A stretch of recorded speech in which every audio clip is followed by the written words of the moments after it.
Harry Potter had always thought that friendship was something simple, something that came naturally when people shared a common cause. At first, meeting Ron Weasley on the Hogwarts Express in his first year had seemed like fate. They had laughed together, eaten chocolate frogs, and even shared their first adventures. But as the years went on, Harry found himself realizing that the fiery redhead was not always the friend he seemed to be. Ron's temper, his constant jealousy, and his habit of belittling others, especially Hermione, began to wear thin. Hermione Granger, brilliant and determined, had noticed it even earlier than Harry did. In the library, she often found herself rolling her eyes at Ron's dismissive comments, his lack of effort in school, and his endless complaints. She had tolerated it in the name of unity, believing that friendships required patience. But as time passed, the patience thinned, replaced with something sharper, frustration. By the beginning of their third year, things were different. The argument about Crookshanks and Scabbers had only worsened the divide between Ron and Hermione, and Harry had found himself uncomfortably in the middle. For once, he wondered if perhaps being stuck between the two wasn't where he belonged at all. When Hermione's eyes flickered with hurt as Ron shouted at her, Harry's loyalty faltered. The train ride back to Hogwarts that September was quieter than usual. Ron was off joking loudly with Seamus and Dean, while Harry and Hermione sat together in another compartment. The hum of the train was steady, and for once, the absence of Ron's voice was not only tolerable but oddly peaceful. "Sometimes I think he doesn't even care how much he hurts people," Hermione muttered, staring at the window. Harry leaned back, considering her words. "He doesn't think before he speaks. He never has." "Maybe that's just it," Hermione said, her tone sharper. "You can't spend your life making excuses for someone who refuses to grow up." Harry looked at her, really looked, and realized how much sense she was making. He thought about how often he had defended Ron, how often he had brushed aside his own discomfort in order to maintain their trio. But now, as he sat beside Hermione, it struck him that maybe the famous golden trio was never meant to be. Classes began, and the divide only grew. Ron would still try to sit with Harry in the Great Hall, but Harry found excuses, sometimes claiming he had Quidditch practice, other times retreating to the library with Hermione. Slowly but surely, the rhythm of Hogwarts shifted. It wasn't Harry, Ron, and Hermione anymore. It was Harry and Hermione. In potions, Ron's laughter at Neville's mistakes grated on Harry.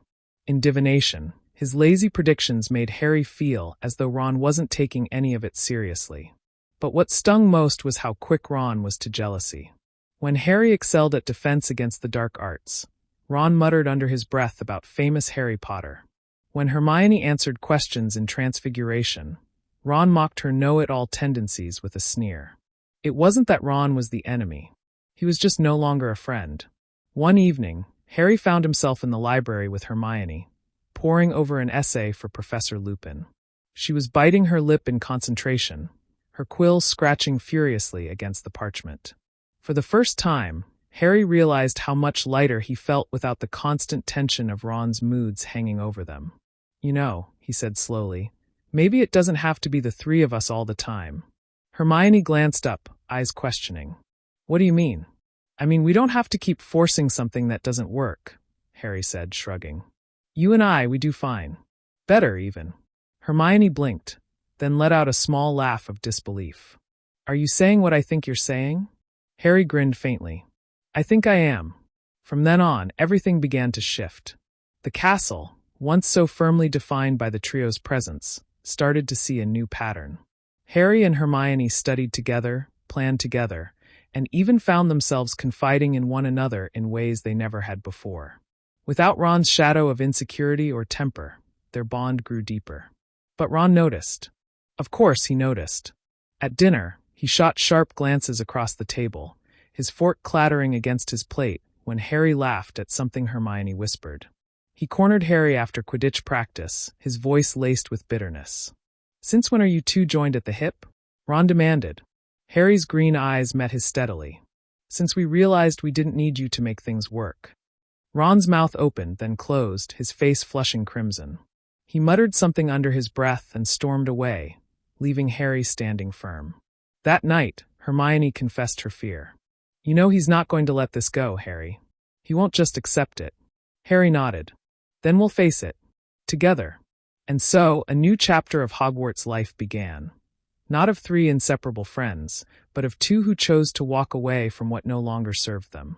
What they did not know, however, was that this choice would change not just their friendship, but the course of the war itself. The days that followed were filled with an odd kind of tension. The Gryffindor common room was no longer a place of comfort, but one of unspoken conflict. Ron sat with Seamus, Dean, and Neville more often, while Harry and Hermione worked quietly in the corner, parchment and ink spread between them.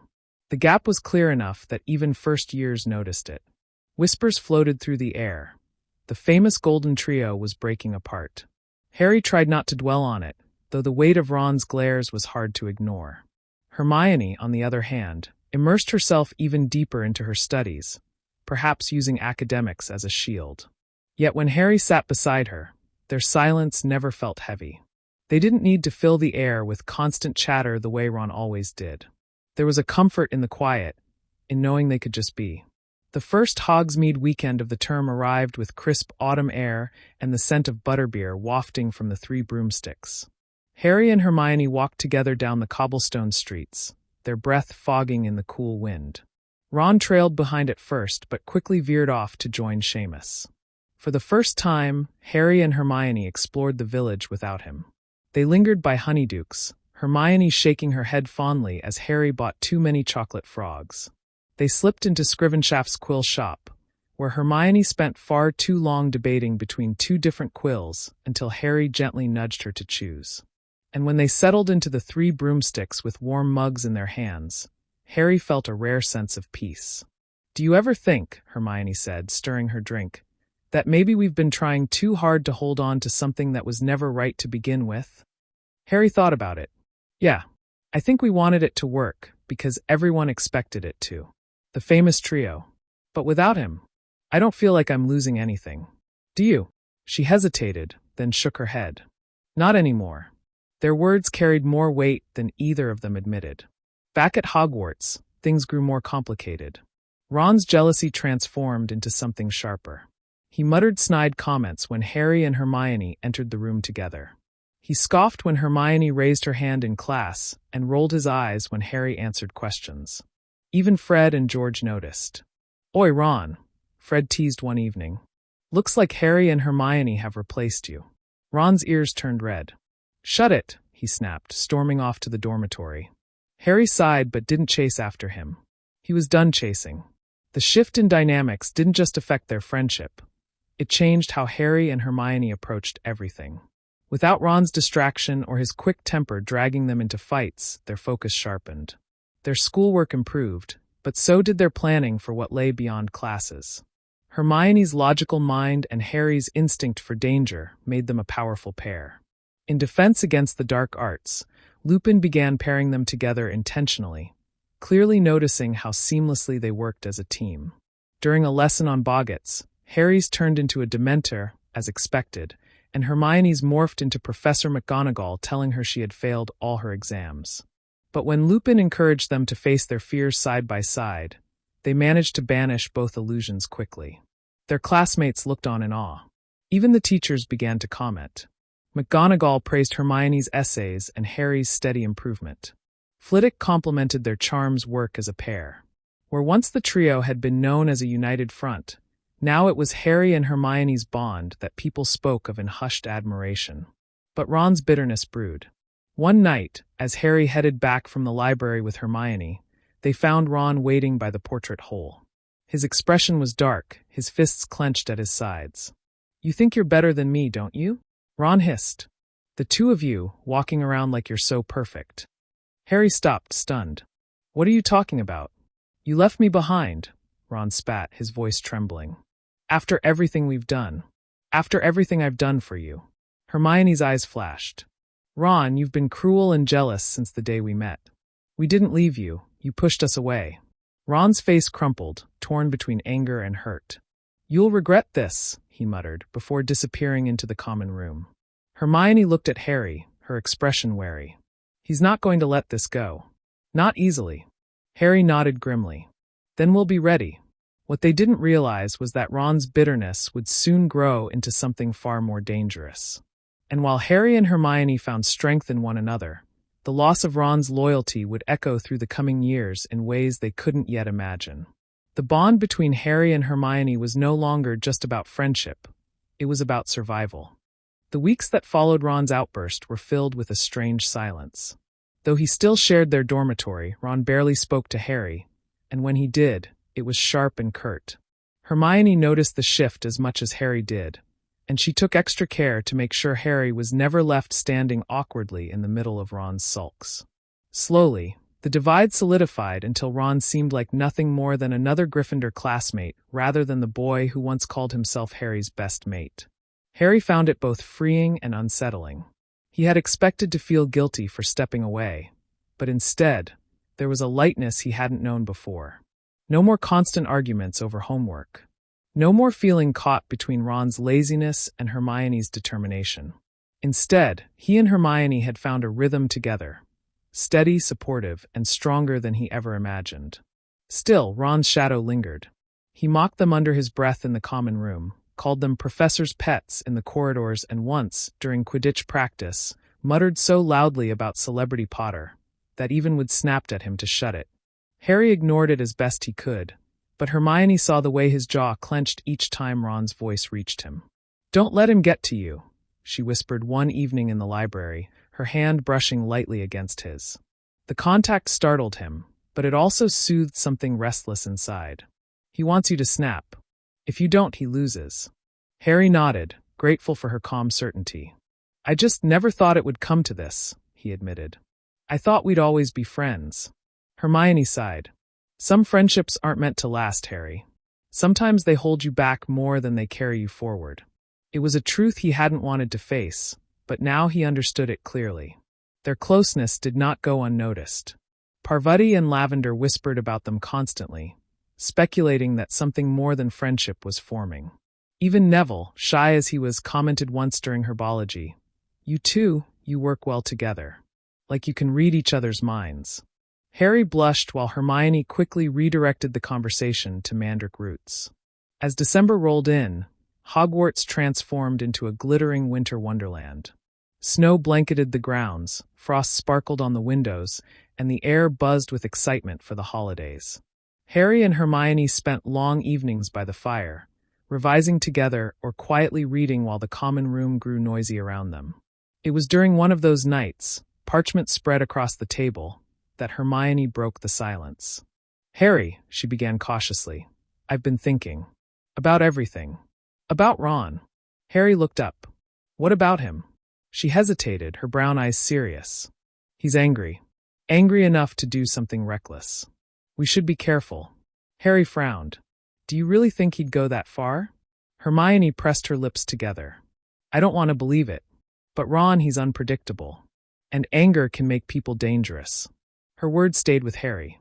That night, as he lay in bed, listening to Ron's uneven breathing from across the dormitory, he couldn't help but wonder if Hermione was right.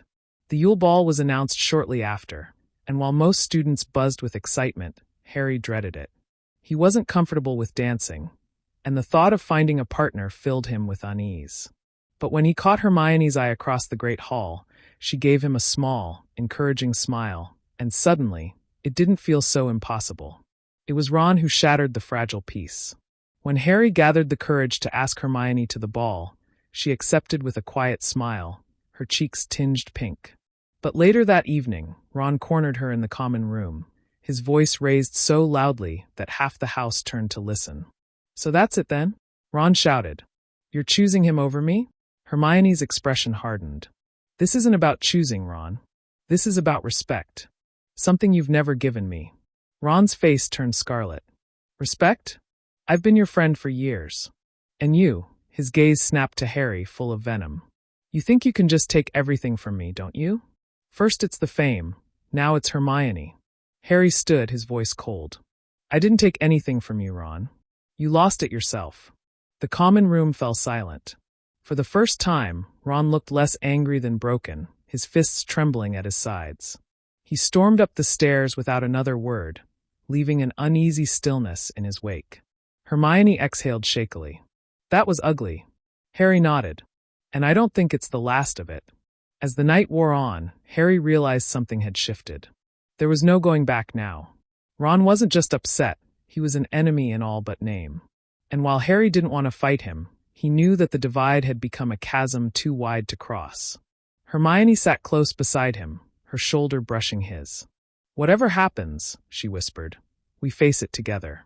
Harry looked at her and, for the first time, felt the truth of it deep in his bones. Together, they could face anything, even the unraveling of what was once the most famous friendship in Hogwarts. But what none of them realized was how Ron's growing bitterness would soon entangle with forces far darker than petty jealousy, and how the choices they made now would ripple into the war that loomed ever closer. The tension after the Yule Ball argument did not fade. It thickened. Ron avoided Harry and Hermione completely, sulking in corners, muttering under his breath whenever they passed. Though Harry tried to ignore it, the stares and whispers in the common room made it impossible to pretend things were normal. The Golden Trio was no more, and everyone at Hogwarts knew it. The night of the Yule Ball arrived in a swirl of excitement. The great hall glittered with floating lanterns and enchanted icicles. Music filled the air as students twirled across the floor in dress robes. Harry felt awkward in his own, tugging at the sleeves, but Hermione's entrance silenced his nerves completely. She wore deep blue robes that shimmered like starlight, her hair tamed into elegant curls.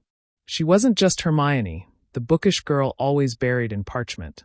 She was radiant. "You look," Harry began, words catching in his throat. Hermione smiled softly. "You don't look too bad yourself." Dancing was clumsy at first. Harry stepped on her toes twice, and Hermione laughed, shaking her head as she guided him with patient whispers. Slowly, they found a rhythm, moving in time with the music.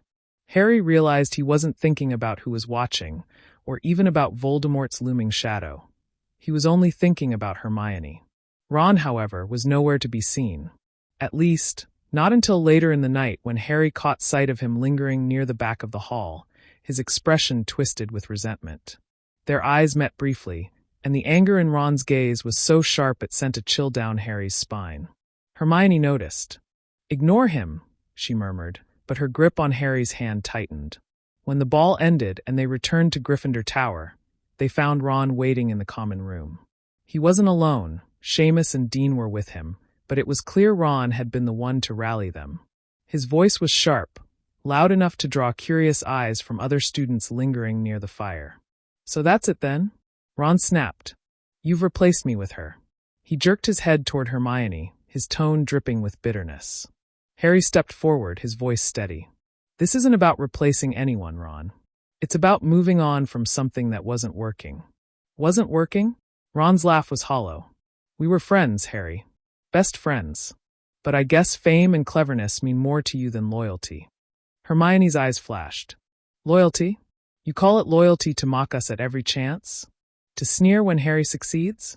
To belittle me every time I open my mouth? That isn't loyalty, Ron. That's insecurity." Ron's face reddened, his fists clenched at his sides. For a moment, Harry thought he might lash out physically. But instead, Ron turned abruptly and stormed off to the dormitory, leaving silence in his wake. The incident spread through Gryffindor like wildfire. By morning, the whole house was divided, some siding with Ron, clinging to the image of the original trio, others quietly agreeing with Harry and Hermione that Ron's behavior had gone too far. The air in the common room grew tense, conversations breaking off whenever the three of them were in the same space. In the days that followed, Harry and Hermione threw themselves into their studies. They worked side by side in the library, sparred in defense against the dark arts, and walked together across the snowy grounds. Their bond deepened, forged in the fire of conflict. Where Harry brought instinct and courage, Hermione brought logic and foresight, and together, they balanced one another perfectly. Professor Lupin noticed. During one of his lessons, he paired them against a group of Slytherins in a mock duel. Draco Malfoy sneered, but the duel ended quickly, Harry's stunning spell and Hermione's shield charm working seamlessly in tandem. The class erupted in murmurs, and even Lupin's approving smile couldn't mask how impressive they had become as a pair. But Ron noticed too. His resentment only deepened. He began spending more time with older students who whispered about blood purity and tradition, voices that echoed faintly of darker ideologies. Harry didn't see it at first, but Hermione did. She watched Ron carefully, unease growing in her chest. One evening in the library, she leaned closer to Harry, her voice low. "Something's wrong with him. He isn't just angry anymore. He's bitter. Bitter enough to listen to the wrong people." Harry frowned. "You think he'd actually?" Hermione didn't finish, but the implication hung heavy between them. Ron was vulnerable, and vulnerability in the wizarding world often found its way into dangerous hands. Christmas came, and while most students left for the holidays, Harry remained at Hogwarts. So did Hermione. They spent the quiet days together, studying by the fire and walking through the snow-covered grounds.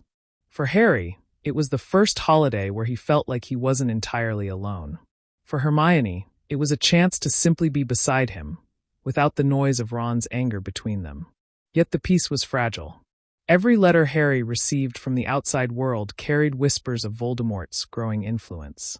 Dark times were coming, and the choices they made now would shape the battles ahead. As Harry watched the snow fall one evening from the common room window, Hermione beside him with a book in her lap, he realized something important. It wasn't just that he and Hermione no longer needed Ron. It was that the two of them together were becoming something stronger than the trio had ever been. But what Harry didn't yet realize was that strength came with a price. And Ron, fueled by resentment and jealousy, was already on a path that would make him far more than just a bitter ex-friend. The return from Christmas holidays brought with it a renewed energy at Hogwarts.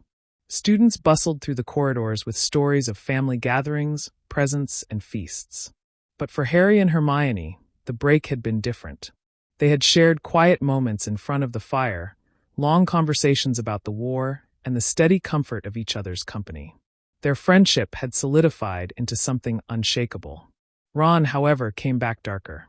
His eyes followed them in the common room, his words colder when he did speak. He no longer bothered with half-hearted jokes or forced smiles. He was distant, and yet the bitterness clung to him like a shadow. Harry noticed, but it was Hermione who understood the danger. "He's isolating himself," she whispered one evening as they left the library. "That's when people become vulnerable, when they start listening to voices they shouldn't." Harry nodded, though the thought of Ron turning toward darker influences unsettled him deeply. He wanted to believe Ron was still the same boy he had once laughed with on the Hogwarts Express. But that boy seemed further away with each passing day. Meanwhile, Hogwarts itself buzzed with excitement over the Triwizard Tournament. Tasks loomed on the horizon, and though Harry had been forced into the competition, Hermione stood steadfastly at his side. She researched endlessly, filling parchment after parchment with spells, strategies, and obscure magical references to help him prepare. The night before the second task, they sat together by the fire, parchment spread across the table. Hermione pushed her hair back from her face, exhaustion clear in her eyes. "You should sleep," Harry said, concern lacing his voice. "So should you," Hermione countered, but she softened when she saw his expression. "I just want to make sure you're ready. If anything happened to you," she trailed off, unable to finish the thought. Harry reached across the table, his hand brushing hers. "I'll be fine. Not just because of me. Because of you." Their eyes met, and for a moment, the world outside of their little circle didn't exist. The second task came and went, and Harry succeeded, thanks in large part to Hermione's relentless preparation.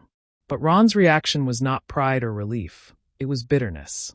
When Harry emerged from the lake with Hermione cheering for him at the edge of the water, Ron's glare cut through the crowd like a blade. Later, Harry caught him muttering in the common room. "Always the hero. Always the center of attention." Hermione overheard, her jaw tightening. "He can't even be happy that you survived," she whispered angrily. "It's pathetic." Harry shrugged, though the words stung more than he let on. "Let him think what he wants. I don't need his approval anymore." But Ron's bitterness didn't stay contained. Whispers began circulating through the school. Rumors that Harry was arrogant, that he craved attention, that he manipulated Hermione into standing by him. Harry suspected Ron's hand in these whispers, but he had no proof. Still, the damage was done. Some students eyed him with suspicion, their whispers following him through the corridors. It was one evening in the library that the truth began to surface. Hermione was searching through a stack of books when she overheard a conversation between Ron, and a Slytherin boy. The Slytherin's voice was low, but Hermione caught enough. Words like power, influence, and allies drifted to her ears, along with the unmistakable name Voldemort. Her blood ran cold. She pulled Harry aside immediately, her voice shaking. He's talking to them. To Slytherins. They're feeding him things, Harry. Dangerous things. Harry's heart pounded. Ron? He wouldn't. But even as he said it, doubt gnawed at him. Hermione's eyes were fierce. He would. His jealousy makes him reckless. And Voldemort preys on people like that. Harry didn't want to believe it. Not Ron. Not the boy who had once shared sweets on the train, who had laughed with him over chess and Quidditch. But the truth was undeniable. Ron's anger had transformed into something Voldemort could use. From that night on, Harry and Hermione kept a closer watch. They noticed Ron slipping away after curfew, returning late with excuses that didn't make sense. They saw him whispering in dark corners with students who sneered when Harry passed. The pieces were falling into place, and the picture they painted was grim. Yet Harry hesitated. He couldn't bring himself to confront Ron, not yet. Some part of him clung to the hope that his old friend could be saved, that the bitterness could be undone. Hermione, however, was less forgiving. If he makes his choice, Harry, we can't hold him back. We can't risk ourselves for someone who wants to see us fall. Her words were sharp, but Harry saw the pain behind them. Losing Ron wasn't just his loss, it was hers too. That night, as they sat in the quiet of the common room, Hermione's voice was soft. No matter what happens, Harry, we'll face it together. Even if he turns against us. Harry looked at her, and for the first time he truly believed it. Whatever Ron chose, whatever path he took, Harry and Hermione's bond was stronger. They were no longer just 2/3 of a broken trio. They were a force of their own. But deep down, Harry knew the storm was coming. And when it broke, Ron would not be standing beside them. The weeks leading into spring grew darker, both outside Hogwarts and within its walls. Whispers of Voldemort's rising power filtered through the Daily Prophet, and though most students tried to ignore it, the shadow hung heavy over the castle. For Harry and Hermione, the shadow wasn't only from Voldemort, it was from Ron. Harry noticed how Ron had become almost unrecognizable. His once easy laugh had turned into a sneer. He spent little time with Gryffindors now, slipping instead toward the fringes where Slytherins gathered. Malfoy in particular seemed to relish Ron's company, smirking as though he had finally stolen something precious from Harry. Hermione kept meticulous notes of Ron's movements. She noticed patterns, how he disappeared on certain nights, always at the same time. How he whispered heatedly with Crabbe and Goyle near the dungeons. How his bitterness flared whenever Harry and Hermione showed strength together. One evening, she cornered Harry in the library with parchment filled with observations. Look at this. He's aligning himself with them. It isn't coincidence. Harry scanned the notes, his stomach tightening. I don't want to believe it. But you're right. He's heading somewhere dangerous. Hermione's tone softened. Harry, you can't keep thinking of him as the boy who shared sweets on the train. He's making choices now, choices that could hurt all of us. Harry swallowed hard. I know, but it feels like losing a brother. Hermione reached across the table, her hand steady on his. You still have me. The reassurance anchored him. Whatever came, he wouldn't face it alone. The third Triwizard task loomed. As Harry prepared, Hermione was constantly at his side. She drilled spells with him in empty classrooms, coached him through strategy, and studied the history of the tournament to anticipate potential dangers. The bond they shared became the foundation of Harry's confidence. But Ron's betrayal cut deeper during this time. One evening after Quidditch practice, Harry overheard Ron speaking with Malfoy near the broom shed. He froze in the shadows, Hermione beside him, straining to hear. He doesn't deserve it, Ron's voice hissed. Always the chosen one, always the center of everything. Maybe it's time someone put him in his place. Malfoy's smug laugh echoed. Spoken like a true ally. The Dark Lord rewards loyalty to the right cause, Weasley. Hermione's grip on Harry's sleeve tightened. Did you hear that? He's already slipping. Harry felt his chest ache, but anger burned hotter. So that's it then. He's willing to side with Voldemort. The revelation weighed heavily, but Harry pushed it aside to focus on the third task. When the night of the maze arrived, Hermione squeezed his hand at the entrance, her eyes fierce with determination. "You're ready, and I'll be right here waiting." Harry nodded, her words giving him strength. As he stepped into the maze, the hedges closed around him, the darkness pressing in. Every step tested his nerves, every corner hiding dangers. Spells flew from his wand, curses deflected, obstacles overcome. When he finally reached the cup, Cedric beside him, victory felt within reach. But the instant their hands touched the trophy, Harry's world turned upside down. The portkey yanked him away, and he landed in the graveyard. The cold air stung his skin, the headstone looming before him. Wormtail appeared, the bundle in his arms horrifyingly familiar. Voldemort was returning. Harry's heart pounded as the ritual unfolded. The Dark Lord rose again, his body formed from shadow and bone. Harry barely had time to process before Voldemort's voice hissed like poison. "Kill the spare." Cedric fell. Harry's scream tore through the night. The duel that followed was chaos, light and darkness colliding, the priori incantatem binding their wands. Harry fought with every ounce of strength, his parents' echoes urging him to hold on. Somehow he escaped, clutching the cup, Cedric's body beside him.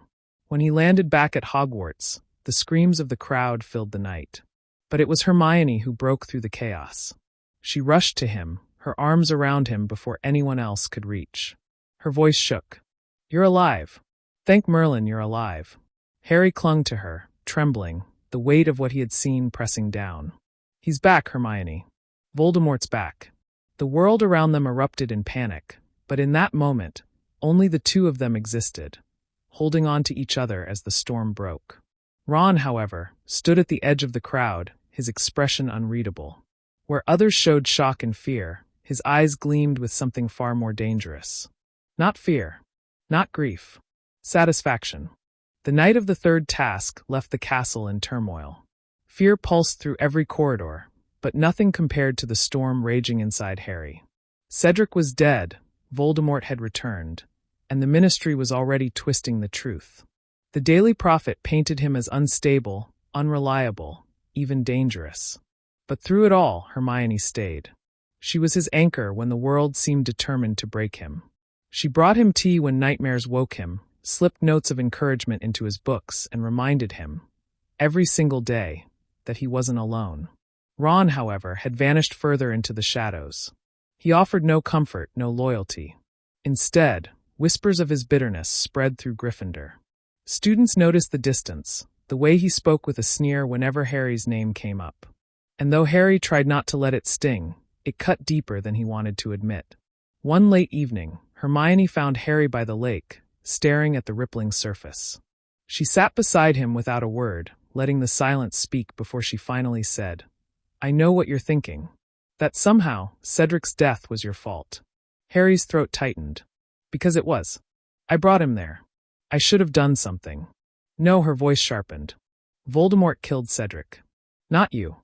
Stop carrying his crimes as if they're yours." Her words pierced through the guilt like sunlight breaking storm clouds.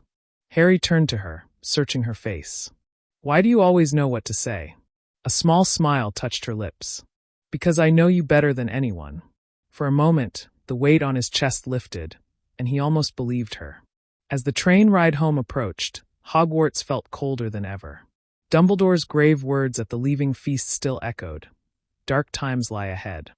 Students whispered nervously about Voldemort, but the Ministry's denial dulled their fear. Only a handful truly understood. Harry, Hermione, and a few others carried the truth like a secret flame. On the train, Harry and Hermione found a compartment together. For a while, they simply sat in silence, heads resting against the glass, watching the countryside rush past. The quiet was broken when the door slid open. Ron stood there. He looked different, his face harder, eyes darker. His voice carried none of the warmth it once held. "Enjoying the attention, are you? Everyone talking about you, poor Harry Potter, the tragic hero.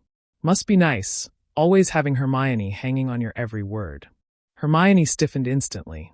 "Don't you dare, Ron." Harry rose, anger flashing in his chest. "What's your problem with me? With us?" Ron's smirk was cold. "You've always had everything handed to you. Fame, glory, friends who worship you. But things are changing. The world isn't going to keep bowing to you, Harry. Sooner or later, you'll fall. Hermione's hand found Harry's, squeezing tight. She didn't speak, but the message was clear. Don't let him break you. Harry stared at Ron, his voice steady but laced with fury. If you're choosing their side, the side that killed Cedric, then you've already fallen. For a heartbeat, the three of them stood in silence, years of friendship hanging in the balance. Then Ron laughed bitterly. We'll see who's standing in the end. He turned and walked away, leaving the air heavy with betrayal. Hermione looked at Harry, her eyes soft but determined. He's gone, Harry. You have to accept it. Harry sank back into his seat, the ache in his chest growing. Yeah, I just never thought it would hurt this much. She leaned closer, her shoulder brushing his. You still have me. Always. As the train sped toward London, Harry knew one truth above all others. The war had already begun. And the first casualty was the boy who used to be his best friend. The summer at Privet Drive was suffocating. Harry lay awake most nights, staring at the ceiling, replaying the graveyard in his mind. Cedric's fall, Voldemort's rise, the cruel laughter. It looped endlessly until the silence of the house became unbearable. Letters from Hermione were the only thing keeping him tethered. She wrote daily, even when she had nothing new to say, just to remind him that he wasn't forgotten. She filled her parchment with stories about books she was reading, her worries about the Ministry's lies, and her frustration at how the wizarding world seemed content to close its eyes. But never once did Ron's name appear in her letters. Harry noticed. He wondered if Hermione left it out to protect him, or if she herself couldn't bring herself to write about the boy who had once been their friend. Either way, it was clear, Ron was no longer part of them. Unknown to Harry, Ron had been busy. Away from Hogwarts, he had grown closer to certain pureblood families who doubted Dumbledore's words about Voldemort's return. They whispered in his ear, playing on his jealousy, feeding his resentment. He was told Harry was dangerous, unstable, and that Hermione was a liability. And Ron, wanting so badly to stand out from the shadow Harry cast, listened. When Harry was finally whisked away to Grimmauld Place by the Order, the reunion with Hermione was like breathing after drowning. She threw her arms around him, whispering fiercely, "I've missed you so much." He clung to her, the tension of weeks at Privet Drive melting away. For once he felt safe. But the safety was short-lived. Sirius pulled him aside that evening, his face troubled. "Harry, there's something you should know. Ron's been distant. He hasn't been coming to meetings with the others. His parents are worried, but he refuses to talk. Just be careful." The words hit Harry like a stone. He wanted to deny it, wanted to believe Ron could be saved. But he remembered the train, the sneer, the venom in his words. Ron wasn't just distant, he was lost. That night, at the long dining table of Grimmauld Place, Harry caught Hermione's eye across the candlelight. She looked pale, shadows beneath her eyes. When the conversation lulled, she leaned toward him and whispered, "Do you ever wonder if he'll come back to us?" Harry swallowed hard. No. He made his choice. The words hurt, but saying them felt like tearing off a bandage. The weeks at Grimmauld were heavy with training and secrets. The Order buzzed with plans and warnings. Harry and Hermione worked together, studying defensive spells late into the night. They practiced until their arms ached, until their magic sparked in the air around them. In those moments, the world outside disappeared, leaving only the two of them, fighting for a future that seemed more fragile every day. But far away, Ron was making his own preparations. In the quiet corners of Wizarding Britain, he listened to voices that promised him power, recognition, and a place where he would never be second best again. And with every whispered promise, he drifted further from the boy who had once shared chocolate frogs on a train ride to Hogwarts. When the school year approached, Harry and Hermione returned to Hogwarts with heavy hearts. The whispers of Voldemort's return were louder now, though still met with denial by the Ministry. Yet among the students, the fractures were already showing. Some believed Harry. Others scorned him, parroting the Daily Prophet's lies. And in the middle of it all, Ron Weasley returned. His expression was colder, his laughter sharper, and when he looked at Harry and Hermione, there was no warmth left. Only rivalry. For the first time, Harry realized that Ron was no longer just bitter. He was dangerous. The start of 5th year at Hogwarts was unlike any before. The castle seemed cloaked in unease, every hallway buzzing with rumors. The ministry's smear campaign against Harry was working. Many students eyed him with suspicion, whispering words like liar and attention seeker when they thought he couldn't hear. Hermione stayed firmly by his side, unflinching despite the whispers. When students tried to corner Harry with questions or accusations, she was there, sharp as steel, shutting them down with logic and fire. But Ron had become the loudest voice against him.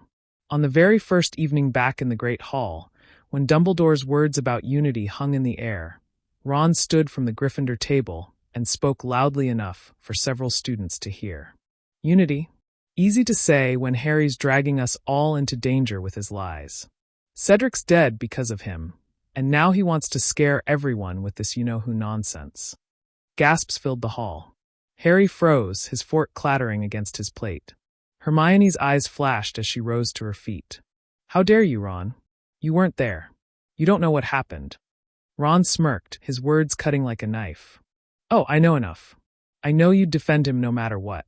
You're so blinded by him you can't see the truth. Harry stood slowly, his face pale but his voice steady. The truth is Voldemort's back. I don't care if you believe me, Ron, but one day you'll wish you had. The name sent shivers through the hall, but Harry's words landed with even greater force. Ron glared, but said nothing more. Instead, he sat back down, muttering to the students nearest him, feeding their doubt with every bitter word. From that night forward, the lines were drawn. Some students whispered their support to Harry and Hermione in private, but many turned cold, influenced by Ron's open disdain. The trio that had once been inseparable was now fractured, and everyone at Hogwarts could feel it. Classes offered little refuge. Umbridge's arrival made things worse. Her sugary cruelty, her refusal to teach defensive magic, her punishment of Harry for speaking the truth. Harry found himself in detention often, his hand scarred with her cruel quill. Hermione was outraged, constantly urging him to fight back, but she also knew they needed to be clever. Late one evening in the common room, after yet another detention, Harry slumped into a chair. Hermione knelt beside him, gently tracing the raw words carved into his skin. "You can't let her break you," she whispered, her voice trembling with anger. "We'll find a way to fight back. Together." Harry looked into her eyes, exhaustion fading into determination. "Then we'll do it. We'll teach ourselves." And so the idea of a secret group began to take form, though they didn't yet have a name. A place where students could learn real defense, where they could stand together against the darkness the ministry refused to acknowledge. But Ron was already working against them. In hushed corners, he sneered about their plans, calling them dangerous, reckless, foolish. He gathered students who felt the same, students who wanted to believe the world was safe. To them, Harry was not a hero but a threat. It was only the beginning, but Harry could feel it. Ron was no longer just a rival. He was becoming an enemy. The first whispers of their secret group spread through Gryffindor Tower like sparks in dry grass. Students disillusioned with Umbridge's hollow lessons quietly approached Harry and Hermione, asking if the rumors were true, if they really planned to teach defensive magic. Hermione, ever the strategist, kept her voice low and her expression calm. "If you want to learn, you'll have to prove you can be trusted." By the end of the week, the idea had grown roots. Cho Chang, Neville Longbottom, the Patil twins, and even quiet Ernie Macmillan had all shown interest. Each of them carried the same fire in their eyes, frustration with the ministry's lies and the desire to defend themselves. Harry was hesitant at first, still weighed down by the prophet's slander and Ron's venom. But Hermione's encouragement never faltered. "You're the only one who's faced him, Harry. You're the only one who knows what we're really up against. They'll listen to you." And they did. The first meeting in the room of requirement was electric. As the hidden door appeared, gasps of awe filled the air. The room itself shaped to their needs. Shelves of spellbooks, cushions for practice, and even targets for jinxes. Harry stood before the gathered students, his nerves buzzing, until Hermione's hand brushed his arm. That tiny touch steadied him. He spoke with quiet conviction. "We can't rely on Umbridge. If Voldemort is back, and he is, we need to be ready. We need to defend ourselves, because no one else will." The group nodded, their expressions resolute. A pact was made that night, sealed not by parchment but by trust. The Dumbledore's army was born. But not everyone was loyal. Ron had noticed the growing whispers, the way students slipped away under excuses of studying. He sneered whenever Harry entered the common room, muttering to anyone who would listen. He's making himself look important again, dragging people into his fantasies. You'll all regret it when Umbridge finds out. One evening, he confronted Hermione outside the library. His tone dripped with scorn. Still following him around like a lost puppy, then? Can't think for yourself, Hermione? Hermione's eyes blazed. I think for myself every day, Ron. That's why I know Harry's telling the truth. That's why I know you're the one who's lost. Ron's jaw tightened, but he only smirked. We'll see who ends up right. Back in the room of requirement, the DA thrived. Neville's confidence grew, sparks flying more brightly with each spell. Luna Lovegood joined, her dreamy voice bringing strange but often insightful advice. Even shy students found courage in the secret meetings. And through it all, Harry found himself falling into a rhythm, teaching with a mix of instinct and experience. For the first time in months, he felt purpose. Hermione was always at his side, her corrections precise, her encouragement unyielding. Their partnership deepened with every lesson, their trust in one another stronger than ever. Sometimes, when the room quieted and they shared a look, it felt as though the rest of the world faded away. But in the shadows, Ron's bitterness festered. He spread doubt among the uncommitted, telling them Harry was reckless, that Hermione was manipulative, that they'd all be punished for following them. Some listened. Others didn't. But one thing was certain. Ron was waiting for the right moment to strike. The DA was growing stronger. And so was their enemy within the walls of Hogwarts. Umbridge's control over Hogwarts tightened like a vice. Her educational decrees seemed to appear on the notice board every other day, each one stripping away more freedom. The High Inquisitor roamed the halls with her sickly smile, always searching for a reason to punish. Students whispered that she had spies in every corner, ready to report anyone who stepped out of line. For Harry and Hermione, this made the DA's meetings even more dangerous.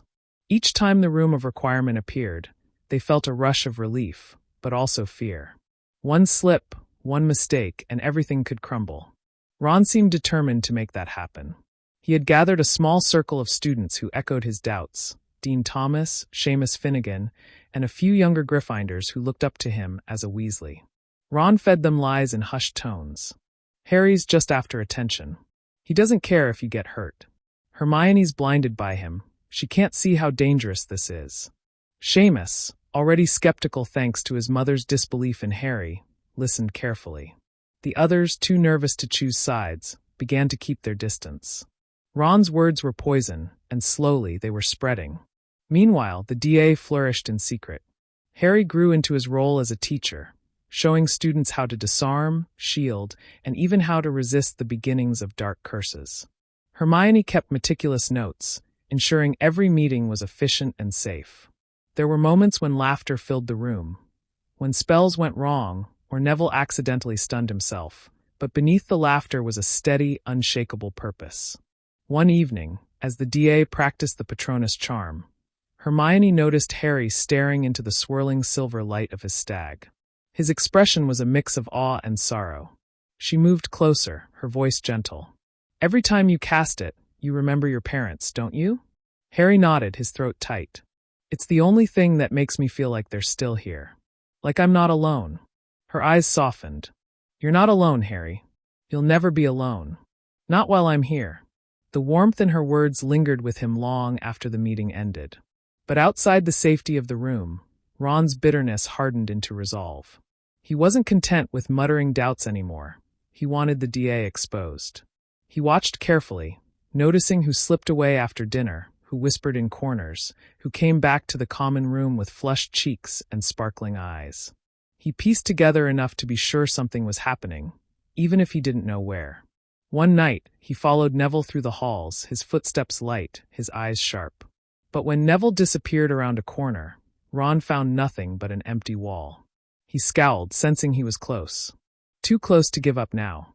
Hermione began to notice strange looks in the common room, students whispering when she and Harry sat together. She suspected Ron's hand in it, though she couldn't yet prove it. Still, the tension was unmistakable. The trio that had once defined Gryffindor was now a battlefield of its own. As Christmas approached, the DA planned a large session, one that would test everything they'd learned. Spirits were high, but beneath the excitement, Hermione felt a creeping dread. She had seen Ron's glare too many times to ignore it. She knew he was waiting, watching, and she was certain that sooner or later, Ron would find the proof he needed to tear them apart. Snow blanketed the grounds of Hogwarts, the castle glowing with enchanted icicles and warm firelight. The holidays should have brought cheer, but an uneasy tension lingered over every corridor. The Ministry's grip had turned Hogwarts into something unrecognizable, and Umbridge's shadow seemed to fall even on the common room's hearth. Yet in the heart of the DA, hope flickered stronger than ever. The Christmas meeting was meant to be their grandest yet, a chance to test every spell they had practiced since the beginning. Students whispered eagerly as they gathered in the room of requirement, which had transformed itself into a training hall lined with enchanted dummies and shimmering shields. Harry stood at the front, his voice steady though his nerves buzzed beneath the surface. This isn't just practice anymore. The spells you've learned, they could save your life one day. And the more we work together, the stronger we become. The room hummed with determination. Neville's stupefy was no longer clumsy. Cho's shield charm shimmered brightly, and even shy Hannah Abbott had managed a perfect Expelliarmus. Pride warmed Harry's chest as he watched them all, but it was Hermione's approving smile that steadied him most. As the DA cheered each other on, none of them knew how close they were to being discovered. Ron was prowling the 7th-floor corridor at that very moment. His suspicion had sharpened over weeks of watching students slip away with flimsy excuses. That night he had followed Ginny, his eyes narrowing as she disappeared around the same empty wall Neville had once vanished behind. He stopped, staring hard, waiting for some clue to reveal itself. For long minutes, nothing happened. The wall remained bare, silent as stone. Ron muttered under his breath, frustration simmering. He pressed his ear against the stone, certain he could hear faint echoes, bursts of laughter, a muffled thud, maybe even a spell ricocheting. But no door appeared. No crack in the wall betrayed its secret. Inside, Hermione felt it. Her eyes flicked to the walls, her instincts prickling.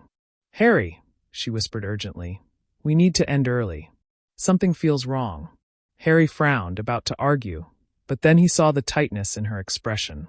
He nodded. "All right, everyone, wrap up for tonight. Same rules. Don't talk about this outside these walls. Not to anyone."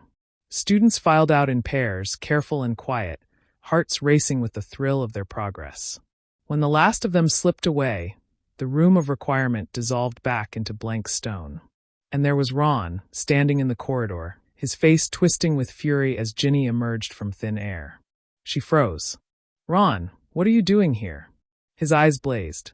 "I knew it. I knew something was going on. What's he got you doing? What's Harry got you all wrapped up in now?" Ginny's jaw tightened. "He's teaching us what Umbridge won't. What you're too blind to see." Ron's fists clenched, his voice low and dangerous. "You're all going to get expelled. And when you do, don't say I didn't warn you." He stormed off, his mind racing. He hadn't seen inside the room, but he was closer than ever. And now he had confirmation. Back in the common room, Ginny rushed to Harry and Hermione. "He knows. He didn't see, but he knows." Hermione's heart sank. She looked at Harry, fear flickering in her eyes. "It's only a matter of time. He won't stop until he ruins everything." Harry's hand curled into a fist. "Then we'll have to be smarter. We'll have to be ready." The DA was growing stronger, but so was the danger of discovery. And Ron, once their brother in arms, was now circling them like a predator waiting for the perfect strike. The castle was quieter after the Christmas break, the snow thinning into slush and the cheer of the holidays quickly replaced by Umbridge's suffocating rules. Students dragged themselves to classes, their laughter muted, their steps heavy. Only in the hidden walls of the room of requirement did a spark of resistance remain. But Ron was closer than ever to tearing that spark apart. He had stewed through Christmas at the Burrow, his bitterness only deepening. Ginny's sharp defense of Harry had stung, as though his own family had chosen a side against him. Even Fred and George had looked at him with open disgust when he muttered about Harry's lies. By the time he returned to Hogwarts, Ron had made up his mind. If no one else would open their eyes, he would force them to. The first DA meeting of the new term was filled with energy. Harry introduced them to Protego, guiding each student with patient determination. Hermione circled the group, her corrections precise and encouraging. Sparks flew across the room as shields shimmered into being, some faint, others strong enough to repel jinxes. Hermione caught Harry's eye when Neville blocked a hex perfectly for the first time. She beamed, her expression saying everything. This is working. You're leading them. But far outside the warmth of the DA, Ron was already making his move. He had followed Zacharias Smith earlier that evening, suspecting him of slipping away to one of Harry's lessons. He trailed him to the 7th floor, waited until the boy disappeared into thin air, and then rushed straight to Umbridge's office. She listened with that awful, saccharine smile, her quills scratching against pink parchment. My, a secret club, you say? Led by Mr. Potter himself? How very serious, Mr. Weasley. And how very dangerous. Ron shifted uncomfortably under her syrupy tone. I don't know where they meet, but I know they're up to something. I've seen them sneaking around. My sister's involved. Hermione, too. They won't admit it, but I know. Umbridge's eyes glittered. You've been most helpful. Continue watching them for me, and I promise you'll be rewarded when the truth comes out. Ron left her office with his stomach in knots, but pride burned in his chest. At last, he thought, people would see Harry for the fraud he was. Inside the DA, the meeting ended with laughter as Seamus finally managed to produce a proper shield, earning cheers from the group. When the last of the students left, Harry and Hermione lingered, stacking cushions and tidying spell books conjured by the room. Harry broke the silence first. Do you ever think we're walking straight into a trap? That one day, someone's going to slip up, and it'll all come crashing down. Hermione paused, her hand resting on a stack of books. Of course I do. But if we don't do this, Harry, who will? We can't wait for Dumbledore to fight every battle. We can't rely on the Ministry. It has to be us. Her certainty settled his doubts, at least for the moment. But elsewhere in the castle, Umbridge was smiling wider than ever as she pinned another decree on the notice board. This one granted her the power to investigate illegal student organizations. Ron read the parchment with grim satisfaction. His warning had been heard. The DA's days were numbered, and when the hammer fell, he intended to be the one holding it. The atmosphere at Hogwarts grew tighter with every new decree Umbridge nailed to the walls. Students crowded around the notice boards, groaning as privileges vanished one by one. Quidditch practice was cancelled again. Clubs dissolved. Hogsmeade visits threatened. And now the latest decree. The High Inquisitor may search dormitories and seize contraband without warning. Harry and Hermione exchanged a worried look when they read it. The DA was already fragile, hidden behind the loyalty of dozens of students. But Umbridge's net was closing in, and somewhere in the shadows Ron lurked, fanning the flames. He had started watching Harry and Hermione obsessively. In the great hall, his eyes followed them across the table, noting who whispered with them. In the library, he sat 2 tables away, pretending to read while straining to catch snippets of their hushed plans. And in the common room, he pretended to polish his wand while really staring at Hermione, resentment etched into every line of his face. Harry felt it, every glance, every muttered sigh. He's following us, he whispered one night as he and Hermione tucked themselves into a corner of the library. I know, Hermione murmured, keeping her voice calm though her chest tightened. But he doesn't have proof. He's suspicious, but that's all. Harry clenched his fist. What if he gets proof? You know he's waiting for us to slip. Hermione lowered her book, meeting his eyes. Then we make sure we don't. No mistakes, Harry. Not now. But mistakes had a way of finding them. The very next evening, as they left the Gryffindor common room under Harry's invisibility cloak, Ron stirred from an armchair near the fire. He had been pretending to doze, but the moment the portrait door swung open seemingly on its own, his eyes snapped open. A grin crept over his face. He followed at once, careful to keep his steps light. Harry and Hermione hurried down the corridor, whispering to each other under the safety of the cloak. They didn't notice Ron's figure stalking them from a distance. When they reached the 7th floor, Harry passed the wall 3 times, and the door to the room of requirement appeared. Ron's jaw dropped. He had suspected something, but this was proof.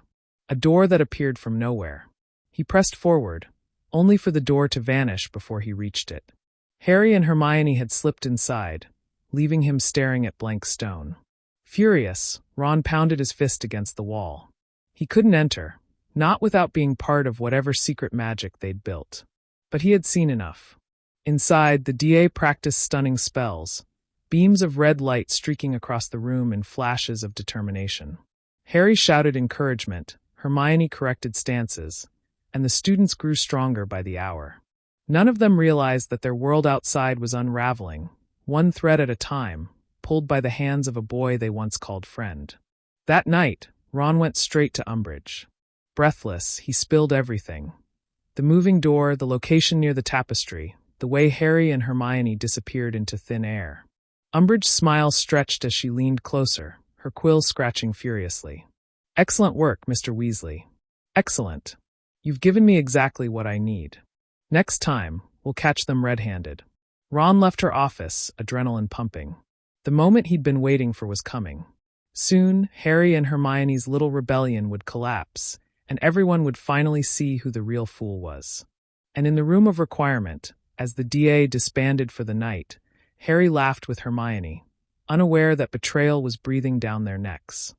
The air in Hogwarts seemed heavier as January wore on, every corner of the castle saturated with the lingering presence of Dolores Umbridge. Her pink cardigans no longer looked harmless but menacing, like a predator wrapped in candy-colored disguise. Students moved more cautiously, whispering less, watching their backs as if the walls themselves carried her eyes. Harry felt it constantly, the unease that seeped into the hallways, the paranoia gnawing at the edges of the DA. Even during practice, when the bursts of magic brought brief sparks of joy, a shadow hung over the room. Someone was watching them. Someone close. Hermione noticed it too. People are nervous, she said quietly one evening as the last students filed out of the room of requirement. They're whispering about being followed, about someone knowing too much. She turned to Harry, her expression grave. I think we might have a leak. Harry exhaled sharply. You mean someone in the DA? Maybe, Hermione said carefully, or someone else who's been paying very close attention. She didn't say Ron's name, but the thought pressed between them like an unspoken truth. That night, Ron sat with Umbridge in her office. The kitten plates on the wall purred and meowed as she leaned in close, her small eyes glittering. You've done splendidly, Mr. Weasley, she said, scribbling another note on her clipboard. But tonight, I want you to be certain. You'll guide us straight to their hideout. I want no mistakes. Ron's jaw tightened. He nodded, though deep inside, he felt something knotting in his chest. He pushed it down. They had chosen each other over him. They had humiliated him. This was justice. When the DA met again, Harry felt the tension like static in the air. Neville's wand shook slightly as he practiced disarming. Ginny's eyes flicked to the door every few minutes. Even Zacharias Smith, usually smug and loud, kept his voice low. Something was off. Hermione pulled Harry aside halfway through the meeting. We should end early, she whispered. It doesn't feel right tonight. Harry frowned but nodded. As he turned to dismiss the group, the door burst open. The sound was deafening. The room of requirement, normally so safe, suddenly froze mid-breath. Umbridge stood in the doorway, flanked by her inquisitorial squad, Draco Malfoy at her right, Crabbe and Goyle looming behind him, and at the very front, Ron Weasley. For a moment, silence reigned. Harry's heart plummeted. Hermione's face drained of color. The DA stared in shock at the boy they thought they could trust. Umbridge's high, syrupy voice broke the silence. Caught in the act, she clapped her hands together, her smile sharp as glass. How delightful. Chaos erupted. Students shouted, wands half-raised, unsure whether to fight or flee. Malfoy sneered as he yanked Colin Creevy's wand away. Crabbe and Goyle shoved younger students against the walls.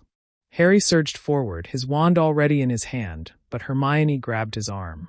No, Harry, she hissed. If we fight now, they'll have even more to use against us. His rage boiled, but he let her pull him back. Around them, the DA members were herded like cattle, wands confiscated, names recorded. Every eye kept darting to Ron, disbelief etched in their faces. Neville's voice cracked as he whispered, Ron, why? Ron didn't answer.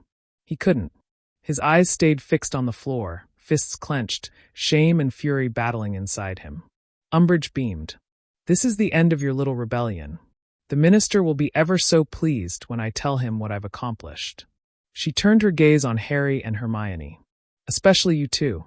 The leaders. The liars. The criminals." Harry glared at her, but his gaze shifted to Ron, who finally looked up. Their eyes met, and for the first time, Harry didn't see a friend. He saw a stranger. The DA was led out in chains of shame, their future uncertain. And in the back of the line, Harry's mind burned with one thought: this wasn't over. The next morning, Hogwarts woke to whispers that slithered through the corridors like snakes. Word had spread fast. Dolores Umbridge had raided a secret student group led by Harry Potter and Hermione Granger. The name Dumbledore's army echoed from classroom to classroom, half in awe, half in fear. Some whispered admiration. Others muttered that Harry had finally gone too far. In the Great Hall, the atmosphere was suffocating. Every student turned their head as Harry and Hermione walked in, trailed by the rest of the DA who'd been caught. Conversations hushed, replaced by wide-eyed stares and hushed speculation. At the Gryffindor table, Ron sat rigid, avoiding everyone's eyes. He pushed food around his plate, but his ears burned red under the weight of the glares thrown his way. Ginny's glare was the sharpest. She didn't bother whispering. "You," she spat across the table, her voice carrying. "You betrayed them." Heads swiveled, gasps rose. Ron's fork clattered onto his plate. "I," he stammered, but Ginny was already on her feet. "You sold out your own house. Your own family.